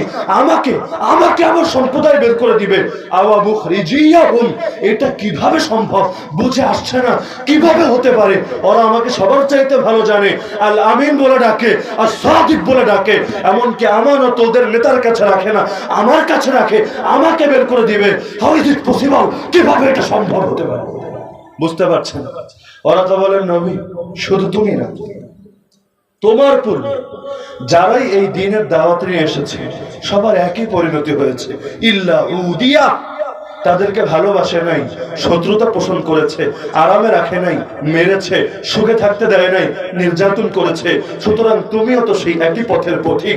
এই পথ শান্তির পথ না, আসল শান্তি আসবে তবে সেটা আখিরাতে। এই পথ আর দুনিয়া সিজনুল মুমিন, এই পথ তো মুমিনের কারাগার। পুরো জীবনটা কষ্টের পথ। আসাদুন নাসি বালাআন আল আম্বিয়া সুম্মা আল আমসালু ফাল আমসাল, রাওয়াহুল ইমাম আল বুখারী ফি সহিহ, সহিহ বুখারীর হাদিস। সবচাইতে কঠিন পরীক্ষায় আক্রান্ত হয় নবীরা। এরপর যারা নবীর যত কাছে তাদের পরীক্ষা তত বেশি। ইন্নাল্লাহা ইযা হাব্বা কওমান ইবতালাহুম, আল্লাহ কাউকে ভালোবাসলে তারে বিপদে ফেলে পরীক্ষা করে। আরে আমার নবীকে গুপ্ত হত্যার চেষ্টা করা হয়েছে, আমার নবীর খাবারে বিষ মিশিয়ে খাওয়া হয়েছে, আমার নবীকে জাদু করা হয়েছে, আমার নবীর ঘরকে ঘেরাও করে রেখেছে। সকালে খালি বের হোক, অরে পাবো, ওকে ধরে জবাই করব। আরে আমার নবী মক্কা থেকে মদিনায় হিজরত করার সময় তিনটা দিন গর্তের মধ্যে লুকিয়েছিলেন। এগুলো আমাদের জন্য লজ্জার বিষয় না, গর্বের বিষয়। হকের জন্য 3 দিন লুকিয়েছিলেন। উহুদের প্রান্তরে পরাজয় বরণ করার পর পাহাড়ের পিছনে গিয়ে আশ্রয় নিয়েছে। এগুলো লজ্জার বিষয়? আর লজ্জার বিষয় বরং এগুলো গর্বের বিষয়। দ্বীনের জন্য মায়ের দিতেও জানি, দ্বীনের জন্য মায়ের খেতেও জানি, কিন্তু আল্লাহর নাম ভুলতে জানি না। মায়ের খেলেও বলবো আল্লাহ, মায়ের দিলেও বলবো আল্লাহ, মায়ের দেওয়ার সময় শুরু করবো আল্লাহু আকবার। মায়ের খেলেও যদি বড় দোয়া না জানি, বড় আয়াত হাদিস না জানি, ওই বেলাল হাবশির মতো চিৎকার করে বলবো আহাদ আহাদ আহাদ। যেমন কুল হুয়াল্লাহু আহাদ, বেলাল বলে এক এক এক, অত কিছু জানে না, আল্লাহ নামটাও বলতে পারে না, কিন্তু আহাদ আহাদ আর যতবার বিমার মারতে মারতে মেরে ফেল, এক আল্লাহরে বলতে পারবো না। তা আমাদের আদর্শ তো এটা, বাঁচলেও সফল, মরলেও সফল। জিন্দেগি তো আল্লাহর জন্য, আল্লাহরে দিয়ে দিয়েছে, আল্লাহ কিনে নিয়েছেন। এখন আর জীবনের মালিক আমি না। ইন্না সালাতি ওয়া নুসুকি ওয়া মাহইয়ায়া ওয়া মামাতি লিল্লাহি রাব্বিল আলামিন। আমার কুরবানি, আমার নামাজ, আমার জীবন, আমার মরণ সব একমাত্র আল্লাহ রাব্বুল আলামিনের জন্য। মেরি জিंदगी का मकसद तेरे दीन की सरफराजी, मैं इसीलिए मुसलमान, मैं इसीलिए नमाजी। আমার জীবনের একমাত্র লক্ষ্য তোমার দ্বীনের পাহাড়দার হব আমি। এজন্যই তো আমি মুসলমান, এজন্যই তো আমি নামাজি। আমার মতো 10 জন মরলে সমস্যা নেই, ইসলাম মরে গেলে সমস্যা আছে। সুতরাং ইসলামকে মরতে দেওয়া যাবে না। নিজেদের বুকে তাজা রক্ত ঢেলে হলেও ইসলামকে জিন্দা রাখতে হবে, কারণ ইসলাম এই মানবতার মুক্তি, এই ইসলামই পৃথিবীর কল্যাণ। ইসলাম যদি হারিয়ে যায় হবে কিভাবে? যদিও ইসলাম হারাবে না, ইসলামের হেফাজতের দায়িত্ব নিয়েছেন কে? দুনিয়ার সবাই ছেড়ে দিলেও লাভ নেই। ল্যাংড়া মশার দ্বারাও আল্লাহ নমরুদকে ধ্বংস করতে সক্ষম, করোনার দ্বারাও পুরো পৃথিবীকে কাঁপিয়ে দিতে সক্ষম। তা আমার আল্লাহ অবশ্যই তার দিনকে বিজয়ী করবেন, আমাকে নিয়ে অথবা আমাকে ছাড়া। যদি আমাকে নিয়ে করেন এটা তো আমার সৌভাগ্য, আমি সৌভাগ্যবান হয়ে যাব।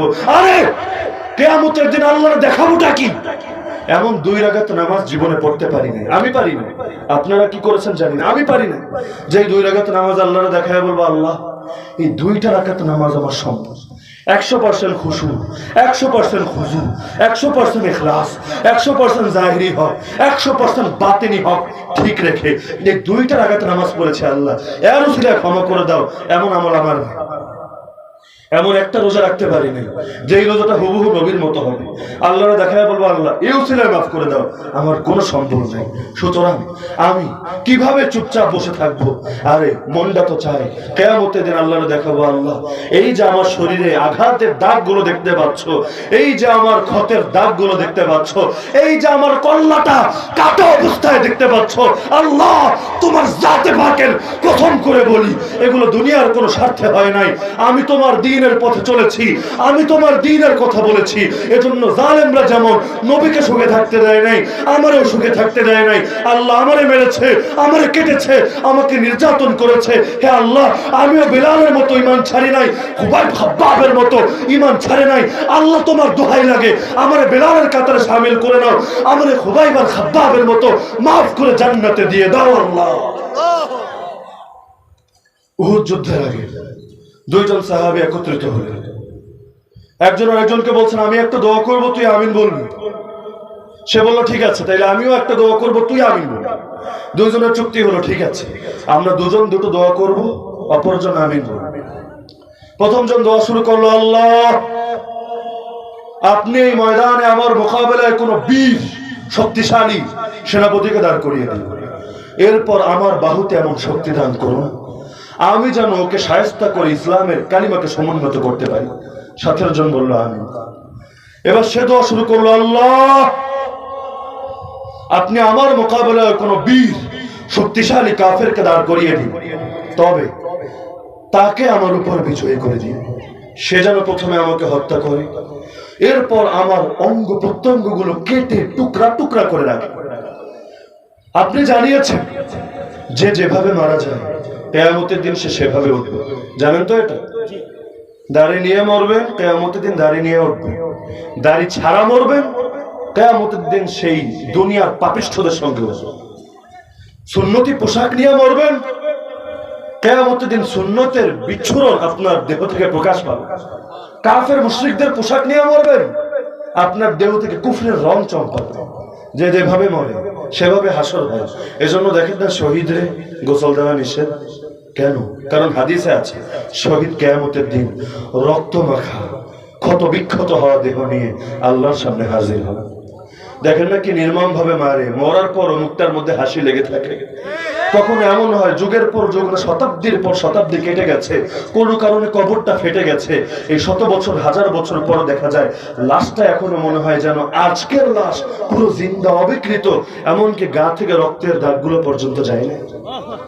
এমনকি দেখেন না শাহাদাতের সংবাদ যখন ওরা শুনিয়ে যায়, তোরে মাইরা ফেলবে, তোরে ফাঁসির কাষ্ঠে লটকাবে, তারা হাসে। দুনিয়ার মিডিয়াগুলো পাগল হয়ে যায়, কি রকম মাথা খারাপ হয়ে গেল না? জড়বাদী আর বস্তুবাদী মস্তিষ্কগুলো বুঝতে পারে না ব্যাপারটা কি, ওরা হাসে কেন, ওদের তো কান্না করা উচিত, কিন্তু ওরা জানে না, ওরা বোঝে না এই হাসি কোনো কৃত্রিম হাসি না। পৃথিবীর কোনো মুনাফিক চাইলেও কোনোদিন এই হাসি হাসতে পারবে না। আরে এই হাসি বিজয়ের হাসি, এই হাসি সফলতার হাসি, আরে এই হাসি শাহাদাতের সুসংবাদ পাওয়ার হাসি, এই হাসি রবের সঙ্গে জলদি মিলিত হওয়ার আনন্দের হাসি, এই হাসি জান্নাতের সবুজ পাখি হতে পারার হাসি। এই হাসি যেন তো না হাসি, তো যে যেভাবে মারা যায় সেভাবে ওঠে। এজন্য হাদিসে আছে কিয়ামতের দিন শহীদ রক্ত মাখা দেহ নিয়ে উঠবে।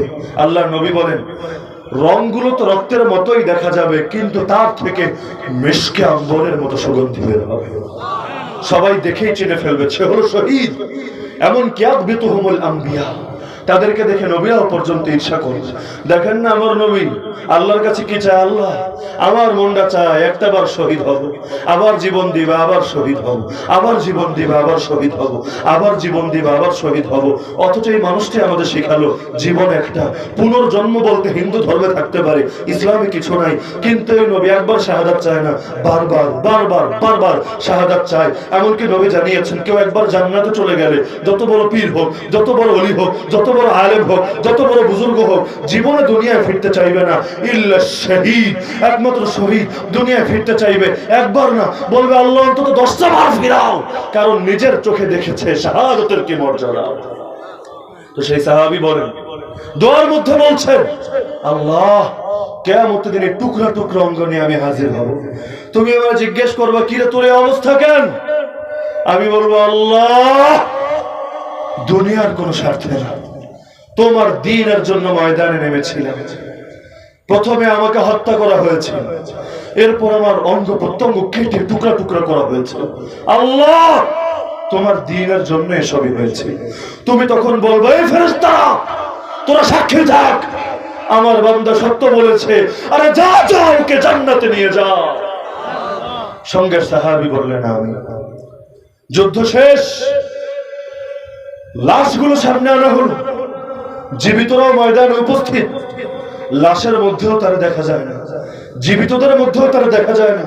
আরে গেল কই, সবাই পেরেশান। খুঁজতে খুঁজতে খুঁজতে গিয়ে পাওয়া গেল পাহাড়ের এক প্রান্তে এক উপত্যকায় তার লাশগুলো ছড়িয়ে ছিটিয়ে পড়ে আছে, চেনা যাচ্ছিল না, এক জায়গায় হাত, এক জায়গায় পা, এক জায়গায় পেট, টুকরা টুকরা, এমনকি কোনোটা গাছের সঙ্গে লটকানো। এভাবে সবগুলো টুকরা যখন একত্র করা হলো, তার আংটি দেখে তার বোন চিনল, আরে এই লাশটা তো আমার ভাইয়ের লাশ। তখন সেই সঙ্গের সাহাবী যে দোয়ায় আমিন বলেছিল, সে চিৎকার করে বলল আল্লাহর কসম আমার দোয়ার চাইতেই তার দোয়া উত্তম ছিল। এ কারণে আমার আল্লাহ প্রকৃত মুমিনদের বৈশিষ্ট্য বলেন আল্লাযীনা ক্বালা লাহুমুন নাস, দুনিয়ার মানুষেরা এসে যদি তাদেরকে বলে ইন্নান নাসা ক্বাদ জামাউ লাকুম, দুনিয়ার মানুষেরা তোমাদের বিরুদ্ধে একত্রিত হয়ে গেছে, নিজেদের বাহিনীকে একত্রিত করেছে, শক্তি সামর্থ্য সব একত্র করেছে, ফাখশাউহুম, সুতরাং তোমরা ওদেরকে ভয় করো, ফাযাদাহুম ঈমানা, এই কথা শুনলে তাদের ভেতরে ঈমান বাড়ে। তারা বলে কার ভয় দেখাচ্ছিস আমাকে, হাসবুনাল্লাহ, আমাদের জন্য তো এক আল্লাহই যথেষ্ট, কার ভয় দেখাচ্ছিস। খুতবার মধ্যে আমি যে আয়াত তেলাওয়াত করেছি, আল্লাহ জিজ্ঞেস করছেন আমাকে, আপনাকে, তাকে, সবাইকে, আলাইসাল্লাহু বিকাফিন আবদা, আল্লাহ কি তার বান্দার জন্য যথেষ্ট না? কি মনে হয়? আর জবাব দেন না। আল্লাহ জিজ্ঞেস করেন আল্লাহ কি তার বান্দার জন্য যথেষ্ট না? বালা ইয়া রব, হে রব অবশ্যই যথেষ্ট। আল্লাহ বলেন আরে ওই খাউফুনাকা বিল্লাযিনা মিন দুনি, ওরা দেখি তোরে আল্লাহ ছাড়া অন্যদের ভয় দেখায়, সিআইএর ভয় দেখায়, মোসাদের ভয় দেখায়, রয়ের ভয় দেখায়, ইন্টেলিজেন্স এজেন্সিগুলোর ভয় দেখায়, কাফের মুশরিকদের ভয় দেখায়। আল্লাহ বলেন কি রে, ভয় তো আল্লাহর দেখানো দরকার ছিল। ওয়ামান ইউদ্লিলিল্লাহ ফামা লাহু মিন হাদ, আল্লাহ যারা গোমরা করেন অর্থাৎ যে আল্লাহর ছাড়া অন্যদের ডরায়, আরে ফামা লাহু মিন হাদ, দুনিয়ার কেউ তারে হেদায়েত দিতে পারবে না। যত বয়ান করো, যত কথা বলো, লাভ নাই, ওর হেদায়েত নাই, কারণ ও আল্লাহর ভয়ের মধ্যে শিরিক করেছে। শিরিক শুধু সিজদায় হয় না, শিরিক ভয়ের মধ্যেও হয়। আতাখশাউনান নাস আল্লাহু হাক্কু আন তাখশা, আল্লাহ বলে কি রে তোরা মানুষকে ডরাচ্ছিস, অথচ ডরানো দরকার ছিল এক আল্লাহর। তো বলছিলাম সেই প্রথম কথা মনে আছে তো, নবীর প্রস্তাব দেওয়া হয়েছিল, গ্রহণ করলেন না। মদিনায় গ্রহণ করলেন, মক্কার সমস্যা কি ছিল এটা বলে আলোচনা নিতে টানবো ইনশাআল্লাহ, নাকি এখনই শেষ করে দেব শেষ করে? তো বলছিলাম নবী মক্কায় গ্রহণ করলেন না মদিনায় করলেন, কেন? কারণ এই বিষয়টা যদি বুঝে ফেলেন এই যুগের সব সমস্যার মূল সমাধানও বুঝে ফেলবেন। আর আমি যে হেডলাইন দিয়েছিলাম সিস্টেমের ভেতর ঢুকে সিস্টেম চেঞ্জ করার যে দিবাস্বপ্ন আমরা দেখি, এটা যে কোশ্চিন কালেও বাস্তবায়িত হবে না। যেমন এই 100 বছরে হয় নাই, 100 বছরে পৃথিবীর 1 ইঞ্চি মাটিতে সিস্টেমের ভেতর ঢুকে কেউ সিস্টেম চেঞ্জ করতে পারে নাই। গণতন্ত্র দিয়েও পারে নাই, রাজতন্ত্র দিয়েও পারে নাই, সমাজতন্ত্র দিয়েও পারে নাই, কিয়ামত পর্যন্ত পারে। নবী যদি মক্কায় ক্ষমতা গ্রহণ করতেন বিষয়টা কেমন হতো, মক্কার ক্ষমতাটা কেমন ছিল শুনেন। বর্তমান সৌদি আরবের রাজনৈতিক ব্যবস্থা আর আল্লাহ রসুলের যুগের মক্কার রাজনৈতিক ব্যবস্থা এক না। আল্লাহর নবীর যুগে মক্কার রাজনৈতিক ব্যবস্থা ছিল বর্তমান প্রচলিত গণতন্ত্রের কাছাকাছি, হুবহু এক না। হুবহু এক হলে তো এটা বলতাম না যে গণতন্ত্রের আবিষ্কারক আব্রাহাম লিঙ্কন। আধুনিক গণতন্ত্রের আবিষ্কারক আব্রাহাম লিঙ্কন, মূল গণতন্ত্রের আবিষ্কারক কিন্তু আব্রাহাম লিঙ্কন না। জানেন তো এটা? মধ্যতন্ত্র, গণতন্ত্র, রাজতন্ত্র এগুলোর ভাগ সে প্লেটোর বইয়ের মধ্যেই পাবেন, এই যুগের আবিষ্কার না। আধুনিক গণতন্ত্র আবিষ্কার করেছে সে, কিন্তু আল্লাহর নবীর যুগের সিস্টেমটা এই সমাজের কাছাকাছি ছিল। বলবেন হুজুর কেমনে? মক্কার রাজাকে ছিল আগের যুগের মতো বলতে পারবেন না ফেরাউন, নমরুদ, একজন রাজার নাম বলতে পারবেন না, বরং নিজেই পেরেশান হবেন। কখনো শুনবেন আবু জাহাল নেতা, কখনো শুনবেন আবু লাহাব নেতা, কখনো শুনবেন উতবা সাইবা উকবা মুগীরা নেতা, কখনো শুনবেন ওমর ইবনুল খাত্তাব সে নেতা, কখনো শুনবেন আবু তালেব সে নেতা। নিজেই পেরেশান হবে না রে আসল নেতা কেডা। তাহলে মূল সিস্টেমটা ছিল বর্তমান গণতন্ত্রের মধ্যে। তাদের একটা পার্লামেন্ট ছিল যেটার নাম দারুন নাদওয়া। আমাদের পার্লামেন্ট আছে না, ওদেরও একটা পার্লামেন্ট ছিল। একা বিল পাস করতে পারতো না, তাইলে আবু জাহাল লোক পাঠায় দিত মোহাম্মদের কল্যাণ নিয়ে আয়, কিন্তু একা লোক কিন্তু পাঠাতো না। আজকে গিয়ে সিরাত পড়েন দেখবেন ওরা দারুন নাদওয়ায় বৈঠক করতো না। কখনো বলতো মোহাম্মদের মারমু, একা মারলে তো সমস্যা, এক কাম কর প্রত্যেক গোত্র এবং শাখা গোত্র থেকে লোক দে, সবাই মিলে গিয়ে যখন মোহাম্মদরে মারবো ওর আত্মীয় স্বজন কয়জনের থেকে প্রতিশোধ নিবে পারবে না, কিন্তু 2-4 জন গিয়ে মারলে ওদের কোপায় শেষ করে দিবে। এই যে বিলগুলো দারুন নাদওয়ায় কেন উঠলো? যদি একক নেতৃত্ব থাকতো, নমরুদ যেমন বলেছিল আগুন জ্বালা, ব্যাস আগুন জ্বালানো হতো। ফেরাউন যেমন বলেছিল বাচ্চা যতগুলো জন্ম নিবে দেখবি মেল না ফিমেল, যদি দেখো পুংলিঙ্গ সঙ্গে সঙ্গে কোপাবি। এই একক আদেশ কিন্তু না আবু জাহাল দিচ্ছে না ওমর দিচ্ছে, কেউ দিতে পারছে না, বরং প্রতিটা বিল দারুন নাদওয়ায় উঠছে। এমনকি মোহাম্মদ রে মারলে 100টা উট পুরস্কার দিবে, এই বিলও দারুন নাদওয়ায় পাস হয়েছে। তার মানে বর্তমান প্রচলিত পার্লামেন্ট সিস্টেমের ব্যবস্থার সাথে সেটার মিল পাচ্ছেন কিনা? আমি আগেই বলেছি কাছাকাছি, হুবহু এক বলার সুযোগ নাই। হুবহু এক হলে তার এটা বলতাম না আব্রাহাম লিঙ্কন আধুনিক গণতন্ত্রের জনক। এখন দেখেন যারা গণতান্ত্রিক উপায়ে রাজনীতি করে ইসলাম কায়েম করতে চান তারা একটু আদর্শটা দেখেন নবীর সঙ্গে মিলে কিনা। সারা জীবন তো আমরাই বলি রাসূলের তরিকা একমাত্র তরিকা, রাসূলের তরিকায় শান্তি এবং মুক্তি। লা ইলাহা ইল্লাল্লাহর উপর উঠতে চাও, মুহাম্মদুর রাসূলুল্লাহর পথ ধরো। নকশে কদমে নবী पे है जन्नत के रास्ते, अल्लाह से मिलाते हैं सुन्नत के रास्ते। তো এই যে নবীর পথ কোন পথ একটু বুঝুন, নিজের বিবেককে খাটান। আমার কথা অন্ধভাবে গ্রহণ করার দরকার নেই। আমি কে? আমার কথা অন্ধভাবে গ্রহণ করার দরকার নেই। বিবেকের কাছে প্রশ্ন রেখে যাবে, চিন্তা ফিকির করেন, যৌক্তিক মনে হলে নেন, নইলে ডাস্টবিনে ছুঁড়ে ফেলেন, আপত্তি নাই। আমি বলেছি বলে গ্রহণ করার কোনো দরকার নেই। আমরা অন্ধত্বের দিকে কাউকে ডাকি না, আমরা কোনো অন্ধ অনুসারী বানাই না, শুধু বিবেকের কাছে প্রশ্ন রেখে যাচ্ছি, শুধু ভাবার জন্য। কে কে ভাববেন একটু হাত তুলেন দেখি। কথাগুলো একটু খেয়াল করে শুনতে হবে, ঘুমের চাপ নিয়ে শুনলে হবে না। বাসায় বিবিধান অপেক্ষা করছে, পেটের মধ্যে একটু ক্ষুধা ক্ষুধা লাগছে, এই ভাব নিয়ে শুনলে হবে না। বিবেকের দরজা খুলে শুনতে হবে। আপনি কোন দলের এটা আমার দেখার দরকার নাই, আপনি কোন মত লালন করেন দেখার দরকার নাই। আল্লাহকে নিয়ে বিবেকের দরজাটা খুলে শুধু কথাগুলো একটু শোনেন, এরপর নিজের মতো চিন্তা করেন, ভাল লাগলে নেন, নইলে ফালায় দেন। শুনবেন তো? নবী যদি মক্কায় ক্ষমতাটা গ্রহণ করতেন তিনি একক ক্ষমতাধর হতেন না, বরং আবু জাহাল যেমন নেতা, আবু লাহাব যেমন নেতা, তিনি একজন নেতা হতেন। কারণ তাকে প্রস্তাবে দেওয়া হয়েছিল দারুন নাদওয়া নামক পার্লামেন্টের মেম্বার হওয়ার জন্য। মনে করেন নবী ক্ষমতা গ্রহণ করলেন, একটা পার্লামেন্ট বৈঠক বসেছে, নবীও শরীক আছেন, আবু জাহাল, আবু লাহাব, উতবা, শাইবা, উকবা, মুগীরা, ওমর সবাই শরীক আছেন। এবার নবী নিজের রায় পেশ করলেন।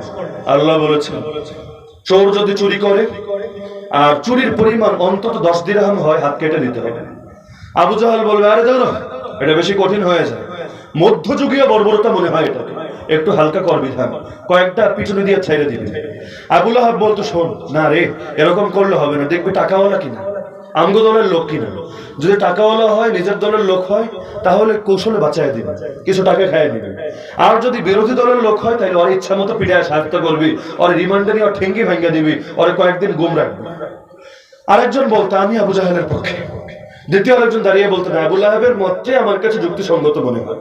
সবার মত নেওয়ার পর মাননীয় স্পিকার যিনি হতেন, তিনি বলতেন, হা জয়যুক্ত হয়েছে, হা জয়যুক্ত হয়েছে, হা জয়যুক্ত হয়েছে, টেবিলে বাড়ি দিয়ে দিতেন কেচ্ছা কথা। কখনো আবু জাহাল পাস, কখনো আবু লাহাব পাস, কখনো রাসূল পাস, কখনো আল্লাহ পাস, কখনো শয়তান পাস, আল্লাহ ফেল। কিন্তু এই যে প্রকারের সিস্টেম, এটা হলো শিরকের সঙ্গে ইসলাম কায়েম করার সিস্টেম, যেখানে আল্লাহ মত দেওয়ার পর আবু জাহালের টেবিল থেকে পাস করিয়ে নিতে হয়। খেয়াল করবে, অথচ ইসলামের বিধান হলো যেই ব্যাপারে আল্লাহ এবং তার রাসূলের স্পষ্ট মতামত আছে, সেই ব্যাপারে আল্লাহ এবং তার রাসূলের মতামতে চূড়ান্ত। আল্লাহ বলেছেন, ব্যাস, তোর ভালো লাগলেও মানতে হবে, না ভালো লাগলেও মানতে হবে। যদি ভালোই ভালোই মার, ঠিক আছে, নইলে জোর করিয়া মারাবো, কিন্তু আল্লাহ বলার পর তোর মত আর আমি নিব না। কোরআনের আয়াত, ফালা রাব্বিক লা ইউমিনুন হাত্তা ইউহাক্কিমুকা ফীমা শাজারা বাইনাহুম থুম্মা লা ইয়াজিদু ফি আনফুসিহিম হারাজান মিম্মা কাদাইত ওয়া ইউসাল্লিমু তাসলিমা। হে মুহাম্মদ, তোমার রবের কসম, ততদিন পর্যন্ত তারা মুমিনই হতে পারবে না, যতই টুপি লাগাক, যতই পাঞ্জাবি লাগাক আর কোটি লাগাক, আল্লাহর কসম, আল্লাহ নিজে বলছে, ওরা ততদিন মুমিন হতে পারবে না যতদিন না নিজেদের সকল বিবদমান বিষয়ে একমাত্র তোমাকে বিচারক মেনে না নেয়। এরপর তুমি যেই ফয়সালায় দাও, ওর পক্ষে হোক আর বিপক্ষে, নির্দ্বিধায় মেনে নেয় এবং অন্তরে কোনো দ্বিধা, কোনো সংশয়, কোনো ডাউট, কোনো কনফিউশন না থাকে, ততদিন পর্যন্ত ওরা মুমিনই হতে পারে। আরো স্পষ্ট জানাচ্ছে, যখন আল্লাহ এবং তার রাসূল কোন ফয়সালা করেন, ওমা কানা লিমুমিনিন ওয়ালা মুমিনা, মুমিন পুরুষ হোক আর নারী হোক, নেতা হোক আর নেত্রী হোক, কারো অধিকার নাই আইয়াকুনা লাহুমুল খিয়ারাতু মিন আমরিহিম, সেই বিষয়ে নিজের রায়, নিজের মত, নিজের ইখতিয়ার প্রদান করবে। আল্লাহ বলার পর যদি আবু জাহাল থেকে পাস করিয়ে নিতে হয়, বিধান প্রণেতা আল্লাহরে মানলাম না, আবু জাহালরে মানলাম। অথচ বিধান প্রণেতা একমাত্র কে? আরে বলেন, একমাত্র কে? আল্লাহর নাম বলতে শরম লাগে? একমাত্র কে? এমনকি আলা লাহুল খালকু ওয়াল আমর, কোরআন জানিয়েছে, সৃষ্টি যার, বিধানও চলবে তার। ইনিল হুকমু ইল্লা লিল্লাহ, বিধান প্রণয়নের অধিকার একমাত্র কার?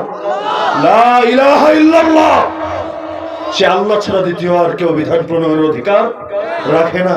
গোলামি চলবে একমাত্র তার, নামাজও যেমনি একমাত্র তার জন্য পড়ব, জীবনের পরতে পরতে প্রতিটা সেক্টরে বিধানও একমাত্র তারই মানব, কারণ একমাত্র ইলাহ তিনি, একমাত্র মাহবুদ তিনি, তিনি ছাড়া কোনো মাহবুদ নাই। রাজনীতিতেও আলাদা মাহবুদ নাই, অর্থনীতিতেও আলাদা মাহবুদ নাই, বিচার ব্যবস্থায় আলাদা মাহবুদ নাই। পৃথিবীর পরতে পরতে মাহবুদ একজন, আর তিনি কে? আল্লাহর বিধান কায়েম হবে শিরকের সাথে না তাওহীদের সাথে? আরে বলেন। তো যারা মনে মনে মন কলা খান, আমরা প্রচলিত গণতান্ত্রিক সিস্টেম ইসলাম কায়েম করি, যদি 100টা বছর পার হয়ে গেল, কেউ পারে নাই পৃথিবীর 1 ইঞ্চি জমিন দেখাতে পারবেন যেখানে ইসলামী খেলাফা, কোরআন সুন্নাহর আইন শতভাগ কায়েম হয়েছে গণতন্ত্রের দ্বারা? পারবেন দেখাতে? গণতন্ত্রের মূল মন্ত্রই সকল ক্ষমতার উৎস জনগণ, তার মানে এখানে জনগণের রায়ের মূল্যায়ন হবে। আর ইসলামের মূল মন্ত্রই হলো সকল ক্ষমতার উৎস। আলা ইন্নাল কুওয়াতা লিল্লাহি জামিআ, জেনে রাখুন, সর্বময় ক্ষমতার মালিক একমাত্র একমাত্র একমাত্র। তো মূল কালেমাই তো ভিন্ন। ইসলাম বলে লা ইলাহা ইল্লাল্লাহ, গণতন্ত্র বলে লা ইলাহা ইল্লান নাস। কালেমাই ভিন্ন, একটা দিয়ে একটা কায়েম করবেন কেন? জিনার দ্বারা বাচ্চা জন্মাবেন, এরপর সেই বাচ্চারে মাদ্রাসায় ভর্তি করবেন, এই কথা শুনতে যতটা খারাপ লাগে, অথচ জিনা হারাম, গণতন্ত্র হারাম না, কুফুর, শিরক। শিরকের দ্বারা ইসলাম কায়েম করবেন? আল্লাহর নবীর আদর্শ এই যুগে অচল, কাম হইব না? না, আরে বলেন, নবীর আদর্শ এক্সপায়ার ডেট হয়ে গেছে, কোরআন মেয়াদোত্তীর্ণ হয়ে গেছে। হয়তো বলেন সাহাবীরা গণতান্ত্রিক ছিলেন, নইলে বলেন সাহাবীদের আদর্শই সবচেয়ে উত্তম আদর্শ। গণতন্ত্র কি দিয়েছে আমাদেরকে? বলবেন গণতন্ত্র মানে সকল ক্ষমতার উৎস মানুষ। আরে যদি গণতন্ত্রের মধ্যে জনগণের মূল্যায়নই হতো, কাশ্মীরে আমার ভাই মরে কেন? আসামে মুসলমান হওয়ার অপরাধে তাদেরকে তাড়িয়ে দেওয়া হয় কেন? রোহিঙ্গা জনগণ তো একটা গণতান্ত্রিক দেশের মানুষ, তাদের উপর এই জাতিগত নিপীড়ন হলো কেন? গুজরাটের মধ্যে মুসলমানদেরকে কষায়ের মতো হত্যা করা হলো কেন? দিল্লির মধ্যে গণহত্যা বারবার সংঘটিত হলো কেন? এমনকি বাবরি মসজিদকে ভেঙে ঠিক সেই জায়গায় রাম মন্দির বানাতে হলো কেন? জায়গার কি সংকট? এমনকি ইহুদি খ্রিস্টানের আদর্শ নিয়ে বসে আছেন, এই ইহুদিরা আমাদের প্রথম কিবলা দখল করে রেখেছে কেন? আরে গণতান্ত্রিক রাষ্ট্রে বসে কুফরের কথাগুলো তো সুন্দর করে বলা যায়, ইসলামের কথাগুলোই তো শতভাগ বলা যায় না, অথচ বলা আলাদা বিষয়, করা আলাদা বিষয়। করতে দিবি না, তাও একটা ধাপ ছিল, বলতেও দিচ্ছিস না কেন? বলা যায়, বলা যায়। তাফসীরুল কোরআন মাহফিলের মধ্যে নামাজের আয়াত নিয়ে তাফসীর করা যায়, আসমানের উপরে জমিনের নিচের বয়ান করা যায়, মাঝখানেরটা করতে গেলে বাধা আসে না? আরে নিজেরাই বলেন, বাধা আসে না? আপনারা কি অন্য গ্রহের লোক নাকি? বাধা আসে না? কেন আসে? আল্লাহর কথা বলতে বাধা আসবে কেন? আল্লাহর কথা বলতে কারো থেকে পারমিশন নিতে হবে কেন? হ্যাঁ বলবেন, আমরা তো ভুলের ঊর্ধ্বে না। আরে ভুল তুই ধরবি? ডাক্তারের ভুল কি সাধারণ লোকে ধরবে? ইঞ্জিনিয়ারের ভুল কি আপনি ধরতে পারবেন? আলেমরা ভুল করলে বড় বড় মুরব্বীরা দেশে নাই? ইলমের বড় বড় প্রতিষ্ঠান বিদ্যাপীঠ দেশে নাই? যদি মনে হয় কেউ ভুল বক্তব্য দিচ্ছে, আলেমদের কাছে যান, তারা সংশোধন করে দিবে। কিন্তু আপনি কথা বলার কে? সূরা ফাতিহা পড়তে বললে বোম মারলে মনে হয় আলহামদুলিল্লাহটা শুদ্ধ করে বাইরে বলে, পিটাইলেও সারাদিন কালেমাটা বিশুদ্ধ উচ্চারণে বলতে পারবে না। এরা বলে হুজুররাই সব বুঝে, আমরা কম বুঝি। আরে এত বুঝোস ভালো কথা, বুঝলাম হুজুররা ব্রাহ্মণ সম্প্রদায়ের মতো না যে এটা আগে বাপদাদার সম্পত্তি, বুঝোস ভালো কথা। আমার দয়া কোনটা আগে বিশুদ্ধ উচ্চারণে শোনা, তারপর আমি বুঝবো না। তুই অনেক কিছু বুঝোস, পারবে মনে হয় শোনাতে?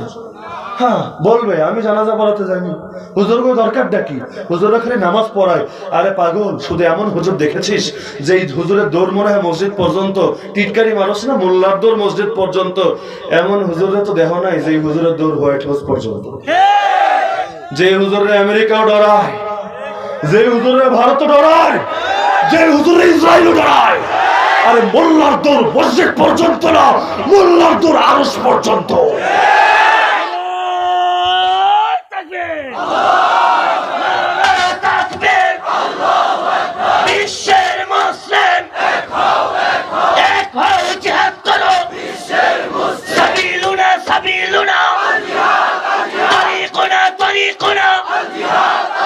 নাস্তিকদের আস্তানা, ইসলামের শত্রুরা,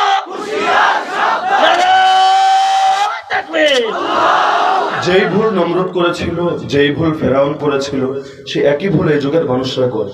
নমরুদ ভেবেছিল এক ইব্রাহিমরে পোড়ায় কাবাব বানায় দিলে ইসলাম শেষ।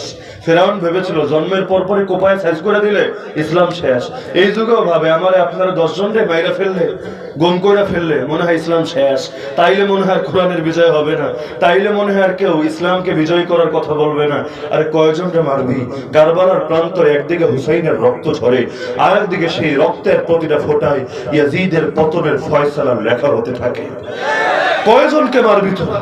একদিকে শহীদানের লাশের মিছিল দুনিয়ার মধ্যে পতিত হবে, আরেকদিকে এক একজন শহীদ তার রক্তের সমপরিমাণ মুজাহিদকে ঘুম থেকে জাগিয়ে দিয়ে যাবে।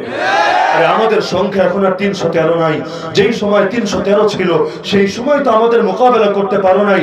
আর আল্লাহর খলিফা মাহদী যখন আসবেন প্রথম ধাপে তাকেও বায়াত দিবে সেই 313, সেই 313 ধাক্কাই তো পৃথিবী সামলাতে পারবে না। আমাদের সংখ্যা তো 313 না, 3013 না, 3 লাখ 13 না, 3 কোটি 13 না। আরে দুনিয়ার 10-12 হাজার মানুষ ময়দানে নেমেছে, এসেছে, ওদের এই মোকাবেলা করতে পারো না। সারা দুনিয়ার মুসলমান তো এখনো ঘুমিয়ে আছে, সিংহের মতো চিৎকার করছি না, শিয়ালের মতো হুঙ্কার দিচ্ছি, এজন্য তোদের কলেজে কাঁপে না। যেদিন পৃথিবীর 170 কোটি মুসলমান তোদের দিকে এর দ্বিগুণ পরিমাণ জোতাটাই খেলে ছুড়বে, সেই জোতার বাড়িতেই তো তোদের অস্তিত্ব নির্মূল হয়ে যাবে ইনশাআল্লাহ। খালি কাঠমোল্লা দেখে তাতেই তো কলিজার পানি শুকায় গেছে। ওখানে কাঠমোল্লা কয় না, পাহাড়ি মোল্লা, কাঠমোল্লা। আরে কাঠমোল্লার সঙ্গে খেলতে আইসে তোর যে অবস্থা, স্টিল মোল্লা তো এখনো ময়দানে নামেই না। যেদিন রড মোল্লা, ইস্পাত মোল্লা সব ময়দানে নামবে আর তো করে ঠ্যাঙ্গানি দিবে, আরে দুনিয়ার জালেম আর তাগুতেরা, তোরা তো পালানোর জায়গাও খুঁজে পাবি না। কয়জনটা মারবি তোরা? আমারে মারবি মার, 10 জনকে মারবি মার, লক্ষ জনকে শহীদ করবি কর, কিন্তু জেনে রাখ, শুনে রাখ, আল্লাহর ওয়াদা সত্য, নবীর ওয়াদা সত্য।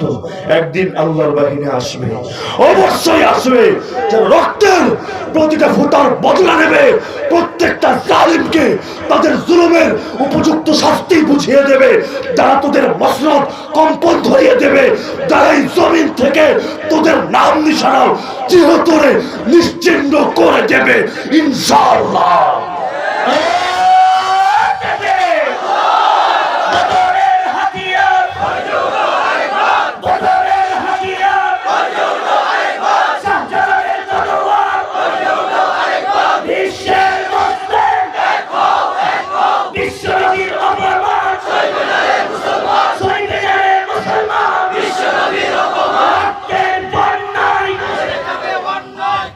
আমার আল্লাহ যুগে যুগে পরিবর্তন আনেন না। তিলকাল আইয়ামু নুদাউলুহা বাইনান নাস।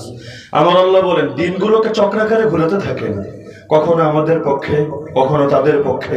বদরে আমরা বিজয়ী, উহুদে তারা বিজয়ী, কিন্তু ভুলে গেলে চলবে না এই দিন না, চিরকাল বিজয় তোদের পক্ষেই থাকবে না, বিজয় আমাদের পক্ষেও আসবে ইনশাআল্লাহ।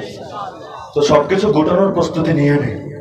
দুনিয়ার মধ্যে আলহামদুলিল্লাহ ওরা যতই নির্যাতনের মাত্রা বাড়াচ্ছে, বিশ্বাস করে না, ঈমানের আগুন তত বেশি। আগ্নেয়গিরির তপ্ত লাভার মতো পৃথিবীর চতুর্দিকে দাবানল হয়ে ছড়িয়ে পড়ছে। এই আগুনকে পৃথিবীর কোন শক্তি আর নিভাতে পারবে না ইনশাআল্লাহ। যতদিন পর্যন্ত এই জমিনে ইসলাম কায়েম না হবে, ততদিন এই আগুনকে কেউ থামাতে পারবে না ইনশাআল্লাহ। আরে চ্যালেঞ্জ দিয়ে বলে যাচ্ছি, আমি দেখে যেতে পারি বা না পারি, ইসলামের বিজয় হবেই হবে। সারা দুনিয়ার মধ্যে আবার ইসলাম কায়েম হবেই হবে। পৃথিবীর কেউ এই স্রোতকে আর থামাতে পারবে না।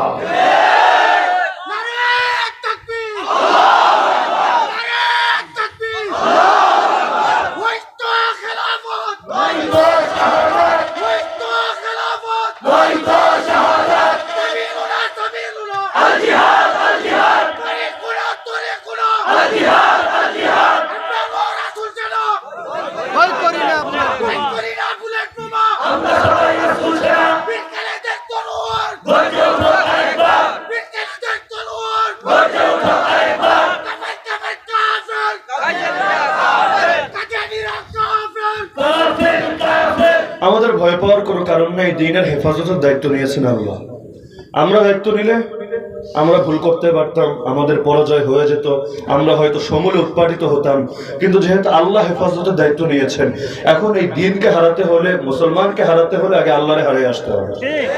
কি দিয়ে আল্লাহরে হারাবে? ড্রোন অনেক উপরে যায়, তাই বলে আরশের উপরে যায়, তাই না? তো ড্রোনটা ভয় করার কি আছে? আমাদের সম্পর্ক তো আরশ ওয়ালার সাথে। যেদিন ড্রোন আরশের অতিক্রম করতে পারবো ওই দিন চিন্তা করবো, তার আগে ভয় পাওয়ার কোনো কারণ নেই, বিজয় আমাদের।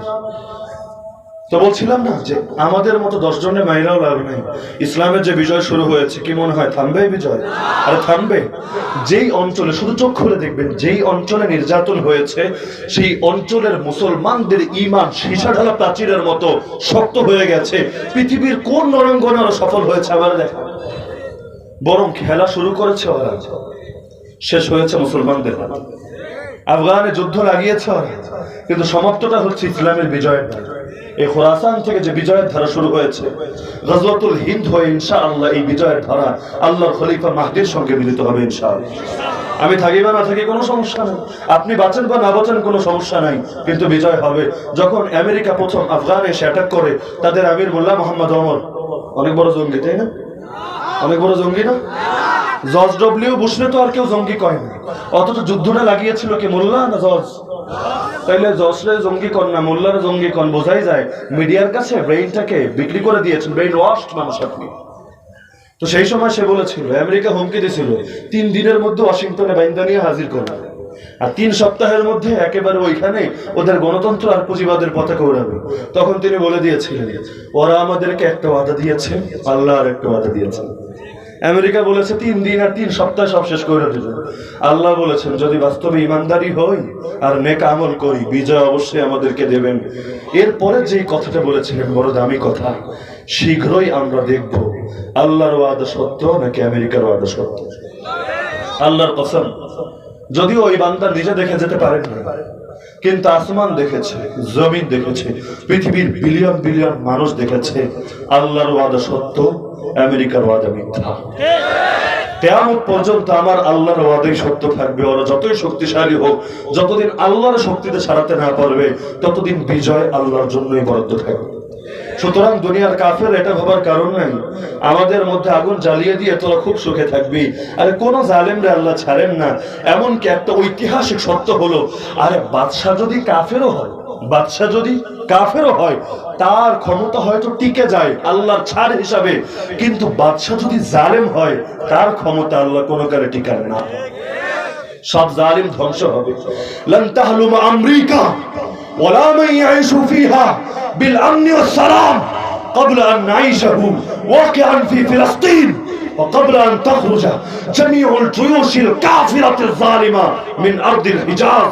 আল্লাহর কসম, আমেরিকা ততদিন পর্যন্ত ওদের ঘরে সুখে থাকতে পারবে না যতদিন না ফিলিস্তিনের জমিনে আমরা আমাদের ঘরে সুখে শান্তিতে দিন কাটাতে পারবো, আর যতদিন না আল্লাহর নবীর পবিত্র ভূমি থেকে সকল জালেম ইহুদি এবং খ্রিস্টান সৈনিকরা বের হয়ে যাবে। আমাদের কলেজে আগুন দিয়ে ওরা সুখে থাকবে মনে হয়? আরে বলে না, মনে হয়? কোন জালিমদের আল্লাহ ছাড়বেন না।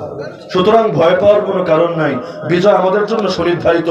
তবে ফিরে যাই প্রথম কথায়, হক জিন্দা হবে বাতিল তরিকায়। আরে বলে না, হক জিন্দা হবে কোন তরিকায়? নবীর প্রস্তাব দিল শিরকের সঙ্গে। নবী দারুন নদয়ে বসবেন, ইসলাম কায়েম করবেন শিরকের সাথে। আগে শিরিক রক্ষার শপথ নেবেন, তারপর বসে বসে মত দিবেন। এই মত পাস হইলে হইল, না হইলে না হইল। আজকে হইল, 5 বছর পর বাদ পড়ে গেল। এই খেলায় নবী বিশ্বাসী না। এই নবী মদিনায় যাওয়ার পর ক্ষমতা কেন নিলেন? কারণ তখন ক্ষমতা নিয়েছিলেন তাওহীদের সাথে। তখন আল্লাহর বিধান কায়েম করতে কোন মুনাফিক, কোন কাফেরের টেবিলে নিতে হতো না। আল্লাহর বিধান পাশ করতে অধিকাংশ মানুষের অনুমোদন লাগতো না। আল্লাহ বলেছেন, ব্যাস, যে মানবে মুমিন, যে মানবে না কাফের, মাঝামাঝি কোনো ভাগ নেই। তো যারা খুব স্বপ্ন দেখছেন বাতিল তরিকায় হক জিন্দা করবেন, কম সময় তো হয় নাই, 100 বছর হয়েছে। এই সমস্ত দেশে 50 বছর হয়েছে। আল্লাহর ওয়াস্তে এ সকল কাফের মুশরিকদের দেখানো পথ ছাড়েন, নবীর পথ ধরেন, বিশ্বাস করেন নবীর পথই একমাত্র মুক্তির পথ। আমার আল্লাহ ইসলামে এমন কোন বিধান রাখেন নাই যেই বিধান কঠিন। ওমা জাআলা আলাইকুম ফিদ-দীনি মিন হারাজ, সূরা হজের সর্বশেষ আয়াত, বাসায় গিয়ে তাফসীর দেখে নেবেন। আমার আল্লাহ বলেন ইসলামে কঠিন কোনো বিধান রাখেন নাই।